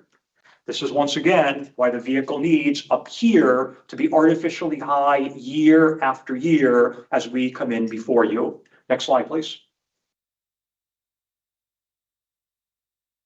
All right, so the DPW fleet recommendation plan that was advanced by Fleet would have called for 17 replacement vehicles. Of that 17, my original ask, what we pushed up to the manager, was for 14 vehicles. There were 13 police cars and 1 vehicle for our social services worker. If you want to cut it, but add it to Cindy Guerreri's budget, that's fine with me as well, because it's her person, not really my person. But you can see that what we're looking to replace is vehicles, some of which have mileage of 134, 132, 150,000 miles an hour. 150,000 miles, sorry, 166,000 miles. And some of these are upwards of 15 years old. They've had a good life. They've had a good life and we've gotten the mileage out of them that we can. The request that was advanced from me to Mr. Koppler, I understand has now been pared down from the original 17 down to 14. And I think you have a lesser number than that in the overall big budget. These are our mileage numbers on these cars as of April 1st, 2026. Next slide, please. Why so much? Why are you spending $80,000 for a car? Because these cars are rocket ships. These cars are not, you're not going to Family Ford and buying off the lot. The cost of the actual vehicle, $45,000, actually a pretty reasonable price tag for a new car. But then the emergency lighting and the siren, all the equipment that goes inside, not including what you see in the green, that's coming out of my operational budget. The radio and then the upfitting labor charge gets us to 76. Sergeant Meyer very deftly adds in a 5% margin for anticipated increases. This is why those cars are at $80,000. And I go to roll calls and I stress to our people, you are driving rocket ships. Drive them carefully, drive them cautiously. I don't want crashed cars. Next slide, please.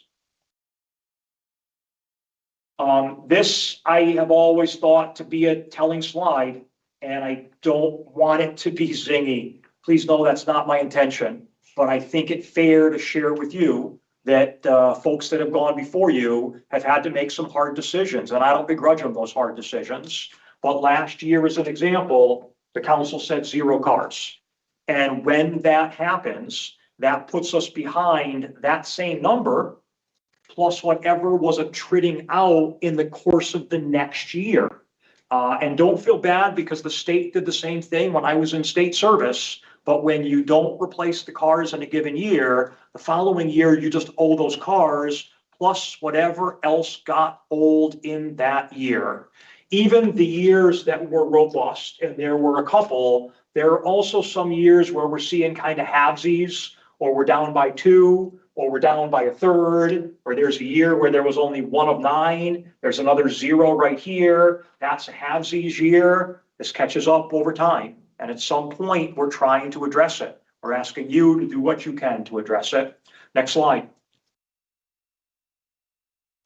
I would also remind you, offer to you, to the extent that it offers you any comfort or any quarter, that the council did add in last year this additional fee of $30 per hour being charged to vendors for every overtime vendor paid job, non-town jobs that are out there. So this is a revenue generator. This is creating another funding stream that's going to the town at large. I'm not claiming it for the PD. I can't and I wouldn't, but I do think it's fair to acknowledge that vendors pay $109.47 per hour. Of that, the officer gets a very reasonable $79.47, but the town is getting almost half of the amount the officer is getting for the fact that we're putting a car out there at that job site. Next slide. So enough on the cars, and I promise you they are not all that long, but I did anticipate a lot of interest in vehicles. I'll happily answer questions when we get to that point. As you know, there has been a great deal of community interest, and I think there will always be community interest in motor vehicle enforcement in town. Everybody drives too fast on every road in America, including every road in Enfield. And one of the tools that we utilize are our speed display signs. Our speed display signs are 16 years old, and they have run their life. They are rotting through in many cases. We have false memories on those that they are solar powered. I have a laptop. My laptop, I use it for outside work, for teaching assignments. My laptop battery, I get about 20 minutes on if it's not plugged in. And my wife will say to me, splurge, go ahead and get a new laptop battery, right? I built the false memory on my laptop battery. That's what we have, that has happened here on our speed trailer display. So I had submitted a request, and I certainly understand and would not even be advancing this in front of the manager and assistant manager if I didn't have permission to do so. But $37,000 was the ask here. That is not currently in the budget. I would submit to you that replacing what we currently have, which is falling apart, with 6 new pole-mounted speed display signs where I can get coverage in both directions, and they're easier to install and easier to use, is at least a piece of the traffic calming and safety objectives discussion. Next slide. This doesn't do it as much justice as I would have liked, but this is the equipment, 16 years old. You can see some of the rot, you can see some of the wear. You can't see a false memory on a battery, but we've gotten a fair life out of this, and it's about time for $37,000 to talk about replacing it. Next slide. So I didn't necessarily think that this was going to make it past Mr. Koppler, never mind make it past you. But I would offer to you that I do think that there is a return on investment over time if I can pave the firearms range. So the firearms range is a sand pit at the dump, right? It is not a particularly professional or nice place to do our firearms training. And I don't think that any facility build out is remotely going to be able to give us a dedicated firearms range. What we could do, if I could pave that range, which is currently rock and gravel and root and grass, what I could do with $60,000 if I could pave that range is I could begin to recoup about $5,000 per year in recycled bullet casings. Right now, that would be getting down on hands and knees and picking them out of the gravel. It would be unpleasant, it would be unreasonable, it would be time consuming. But with a paved range, there's a piece of equipment. It looks almost like a sweeper brush, and you could drive it over and it picks up the brass, and the brass could be recycled. I understand this may not be in your short-term ability. I would offer it to you as a long-term thought. Next slide, please. That's what the range looks like. That's what the gravel looks like that the bullet casings are in. It is really far from an ideal firearms training facility. Next slide, please. And then finally, I wanted to give you some perspective on the last item that I was going to advance to you, and that is going to be the need to replace the vehicle gate that you would see that is off camera here to the right. Please remember that our facility and that gate is original to the building, April 2nd, 1992. It took a lot of work to find that article, and I was quite proud when I did it. So 26 plus 8. We have gotten 34 years out of that building and around and the curtilage type area. Next slide, please. I am particularly concerned about the vehicle gate, and you know the one I'm referring to. It's to the right when you look at the building. You'll see a slide of it in just a moment. The gate is original, 1992, and it breaks down regularly. DPW is telling us there is nothing more that they can do with it. When it breaks down, we have to force it open. We force it open so that our people can come and go through that gate. And that leaves it open for people to wander back there. It leaves it open for First Amendment auditors that might wander through that area. We had somebody last week who we described, I think the appropriate phrase was neurodivergent, who wandered into the back PD parking lot. Yeah, there's a sign, and he wandered back there. And I would just like to have our personal vehicles, not mine, the officers' personal vehicles and their safety assured when they park in the back of the building. I don't think somebody should be walking out there at 11 o'clock at night in the dark and wondering whether or not anyone is milling around out there. We also had one instance a month or so ago where the gate broke, and it was closed. So one district officer was in back. He's responsible for a patrol area, and he couldn't get out. And of course, it occurred after hours. $98,000, that is in your budget. And I want to identify for you that this is sort of crucial to me. Next slide, please. This is, of course, what we are talking about, looking from the inside of the building out. It's both sides, and it's had a good life. It's had a good life, and it's had a good run. Thank you. Next slide, please.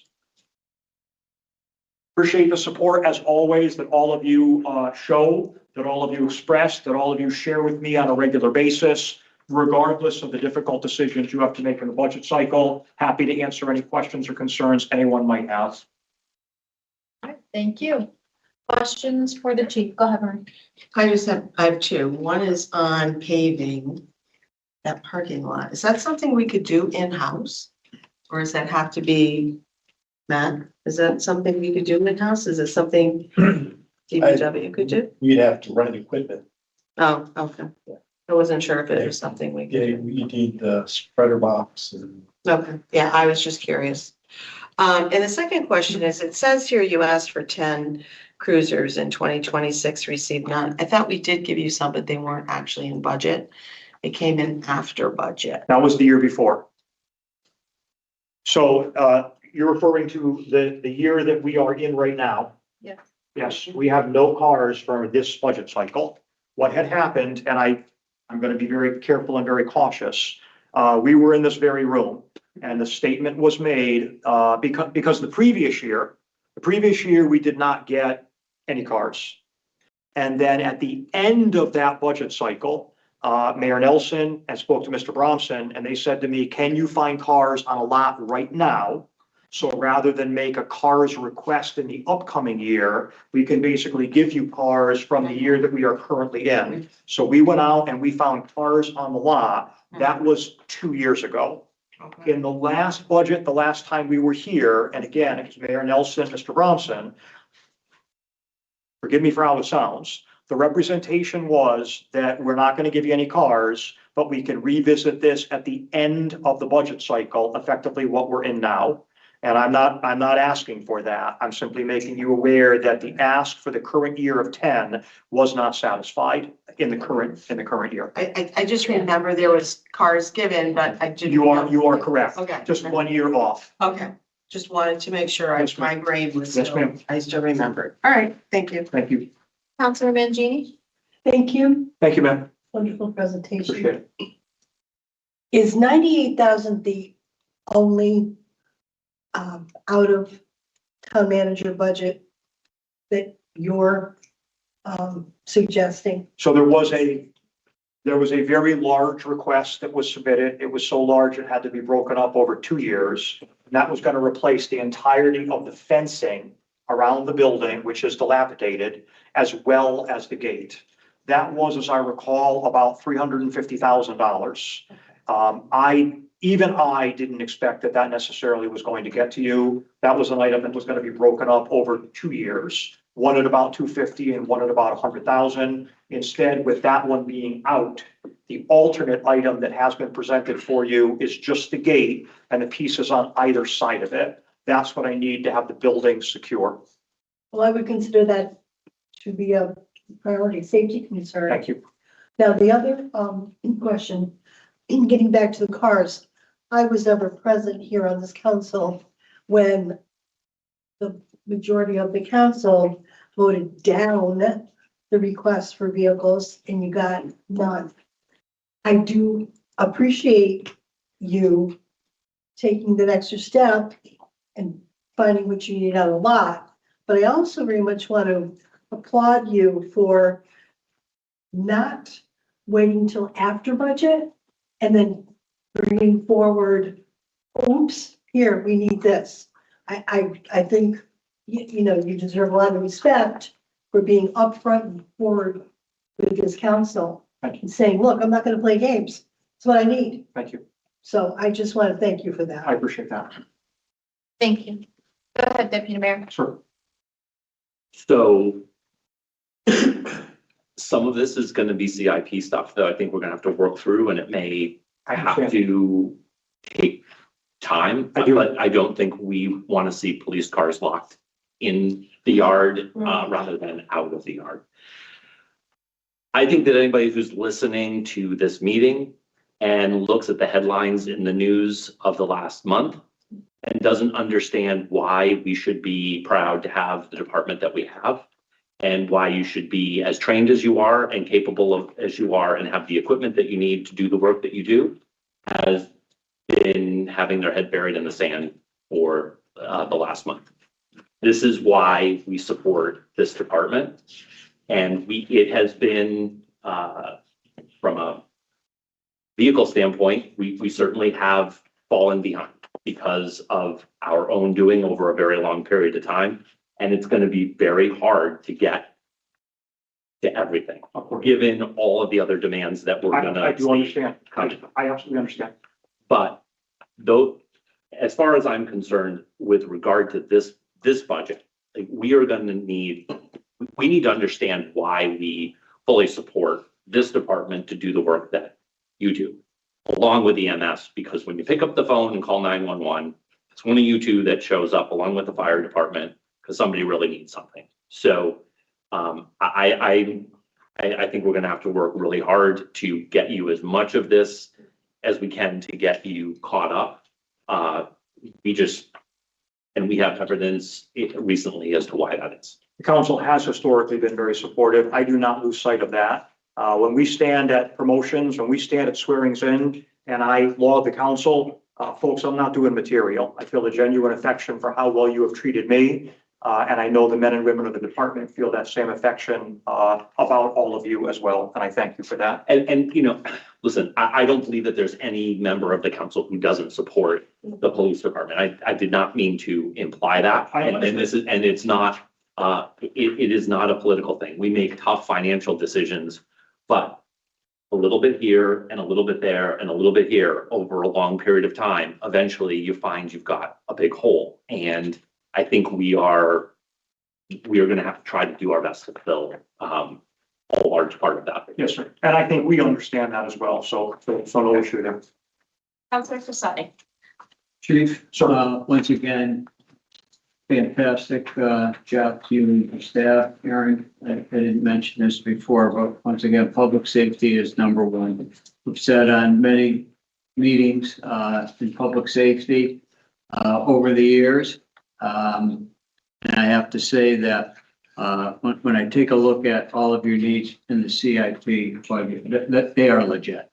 And, there are so many different calming areas that you want to talk about within the town. For us to not even think or consider 6 holes to put some sort of traffic calming throughout the town, I think is, something that we really have to consider. Lastly, that fence, we know that has been an issue. And now to really fully understand really your need to keep secure vehicles in the back of the department is, we really will take and examine that, and we will not take anything lightly that was presented here today. When you look at your total budget and your operational is only 9%, boy, oh boy, with everything that you do, and I think everybody here is supportive of your department and what your needs are. So thank you for that. I just had to, when I look at what your department does outside of the regular day, it's very impressive. And I will state your support of Special Olympics means quite a bit to this community. So thank you for that and your continued support. Honored to do so. Thank you. Councilor Matthews? Yes, thank you very much. I'll echo Bob and say we have 2 of the best public safety chiefs in the nation. I appreciate both of you in your presentations. I have 3 questions. The first one, Chief, you had asked for 17 vehicles. This might be a question for Town Manager Koppler. So we've got 14 that are put into the budget, is that correct? 13, I believe. And in your opinion, those are the have to funds? And so the caveat to all this is that I don't know if every one of those vehicles needs to have all that equipment on it. And I think that's something that we've talked about. So, for the sake of being able to say, here's a number, we just kind of did X times Y. But I think as we get through it, there's going to be some of those vehicles that we're not going to be putting all that stuff into it. So it's going to be $5,000 or $6,000 cheaper. Okay. So, as much as we have to have a number, I think once we actually get into the purchase that number is going to be a different number than that $1,000,000-ish that's in the budget. Okay. Follow up to that, the vehicle replacement plan. I'm assuming you're going to account for the rest of the 17 in that. And is that a plan that's completed yet? Is that ongoing? Well, you know, I think if I was the fleet manager here right now, he would say there is a plan. Mhm. It just hasn't been funded. So it's not a matter of really completing a plan, it's actually funding a plan. Okay. And even though in the budget I proposed, you know, we have $2 million outright purchase, 500,000 going towards the leasing of about $2.3 million more, we're still behind. And that's the 5 to 10 year plan, right? Well, it's a forever plan. And I think one of the things that we are going to have to do, we had this conversation in the Public Works Subcommittee earlier, is that, you know, we have to go through all of our vehicles and make sure that they are actually needed within it. And, you know, I think in this particular budget you're talking about, you know, can I come up with the 14 vehicles that need to be replaced? Yes. That's not to say the other 71 that I'm going to agree with the chief on, but that's going to take months worth of work to get there. And I think, again, I know that we need the vehicles that are being asked for right now. Okay, thank you for the clarification on that. My second question is about the speed display signs, which I know we need to replace. And you've asked for 6 to replace the 3.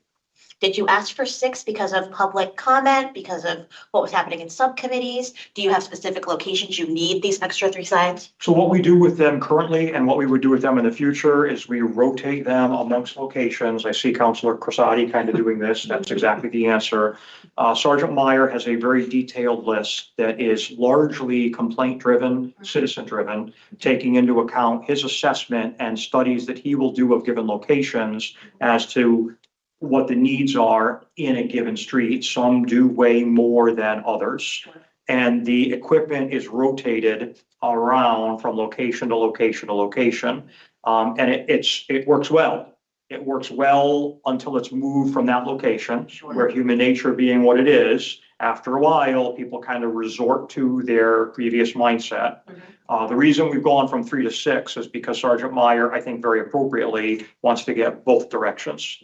So it's 3 right now because they're effectively portable trailers, and you would set it up out here and you would get northbound traffic or southbound traffic, but you wouldn't get them both. Right. So by doubling the number for 37,000, but making them these portable ones on poles, we can still do 3 locations, but we can do it in both directions.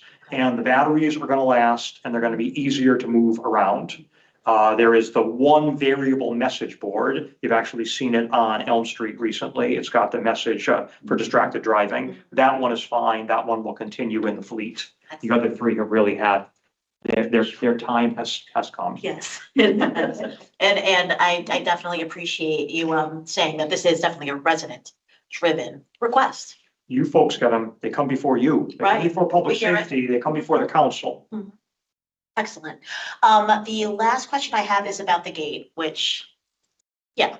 So, did you get multiple quotes for that? Did you get multiple, types of gates? Is this the best, most cost-effective option? So we are not out to bid yet. This is an item that will have to go to bid. What we get as part of the CIP, I guess I'd call it the development project, the development stage, is we get kind of this ballpark number. What's it going to cost to pave the range? What's it going to cost to replace the gate? Because we can't get into just yet the actual bidding process where we would work with the folks in finance. So these are kind of, Ballparking, high-end numbers. Sure, Yes. okay, Yes. Thank you. great. I appreciate that as well. Thank you for the clarification. All right, Counselor Zanoni and Counselor Hall, I see you. If you have questions that have not already been asked and answered, Counselor Hall, you can go first. All right, great. I'll make mine really quick. Can you email the slide presentation to our town email chief, please? I'd be happy to. Thank you. That's my only comment. Thank you. Thank you, Carol. Go ahead, Zach. Okay, thank you. I have a few questions. So first, regarding the speed display signs, that's an ask that's not in the budget, correct? I just wanted to make sure I didn't miss that. Because I Yes, don't sir. see it under, okay, thank you. That is And correct. so the second one is for the Scannick River. Is that when you had referenced that it's sometimes the preference of the council? Is that one of the things where it's the preference of the council that we choose to provide that service? Because I noticed it's listed in your overtime. Yeah, I mean, I think it's fair to say when I look at the overtime numbers that I, in an effort to explain those to you, the staffing at the Scannick River State Park is one that the council has rather enthusiastically said we need to do. And that's Saturday and Sunday and the holidays between Memorial Day and between Labor Day. So I do sort of mentally put that in the category of, folks, please understand this is an item that we are including, that we are undertaking at the council's request. Okay, thank you so much. Yes, And sir. so with in regards to, you noted sometimes your high needs for those special event days in which you're using a lot of vehicles. Now, this is just a general question. Has other municipalities ever utilized additional mutual aid so that we don't have to expend vehicles that we're not using on a regular basis? For instance, if there's 5 or 6 events a year that we have in which we need 74 vehicles, that we could work with some of our neighboring colleagues for? Well, I mean, we use mutual aid in terms of personnel. I have never seen nor ever heard about instances where one department is borrowing the cars of another department. That's really not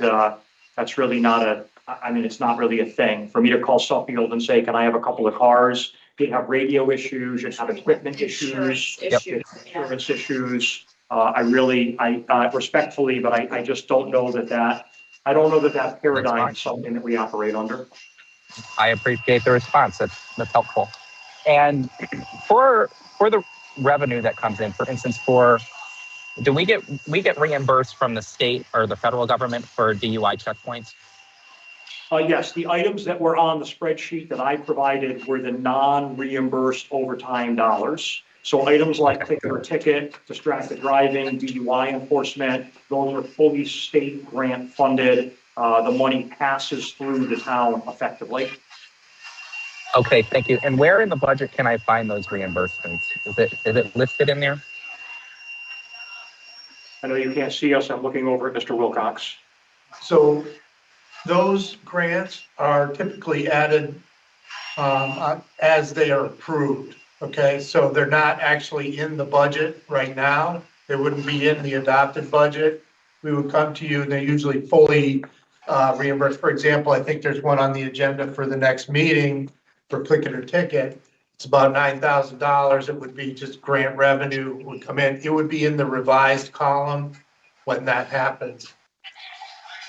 Okay, so normally it's the practice that we don't put in the items if they're fully grant reimbursable for the police budget. Is that what I'm gathering? It's not a known thing. Right. When we do the budget, I don't want to say that we never do it because in social services, sometimes we do put items in the budget for those, but those are grant items that we have received repeatedly over the years, and we know that we're going to get them. Okay, thank you. And I'm trying to see where I feel like I had one more question. I can't. I read it. Oh, here it is. So who is presenting our public safety communications and school security? I thought that would be under police because I don't see it on our agenda on Wednesday either. So maybe that's a question for the town manager. That is part of the police department budget, both the SSOs and the communications budget, both of which are, relatively small by comparison and are largely just salary and benefits are included within my budget. Okay. So do you mind if I ask you a few questions about that? Please feel free to. Okay, thank you. So can you expand upon, and I think the deputy mayor had referenced it, but for the benefits for school security.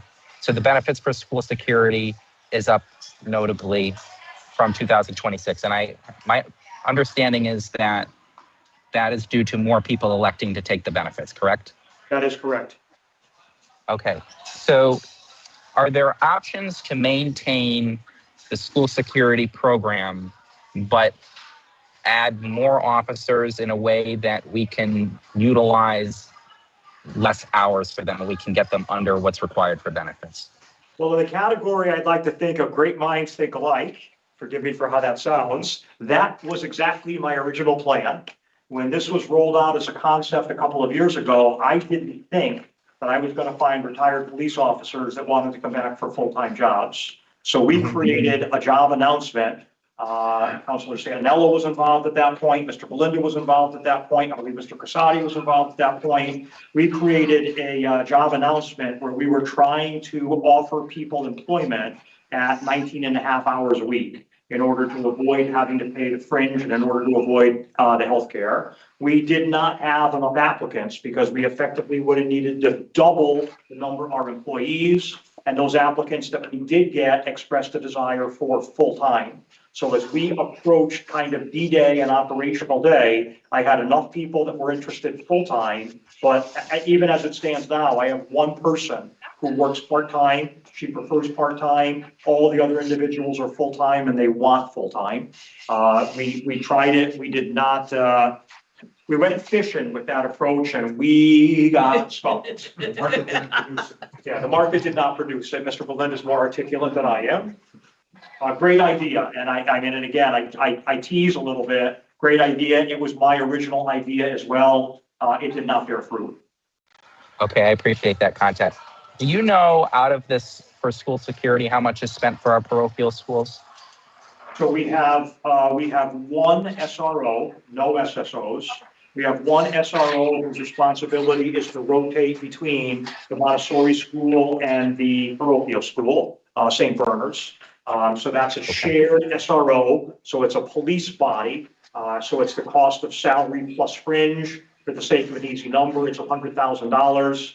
And that is one of my incumbent officers whose job is literally to drive from location to location during the course of that school day. Okay, I appreciate that. Thank you, Chief. Yes, sir. All set, Zach? I am.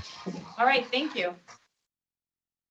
All right, that's it, Chief. Thank you. Appreciate you. All right, everybody, it is 7:51. Before we adjourn, we are back here on Wednesday for the remainder of the presentations and then a discussion on WPCA. I think the hope is that we will be done with the presentation piece on Wednesday night and not have to come back on Thursday, because I think we'll be able to get it done. So, Just, so we're not doing, there were some departments we were not doing, like the town clerks, we're not having a presentation No, on not that. yet. My understanding was to get the large. Right. numbers part. Right, because there were no changes and so we're not gonna see presentations from a couple of very small departments, because Much there's. we like Sheila, I mean. There's not that, there's just, yeah. What you're missing, first town clerk, you're missing, some of the, finance, town manager. Yeah. HR, Plan. planning, economic development, community development, building department.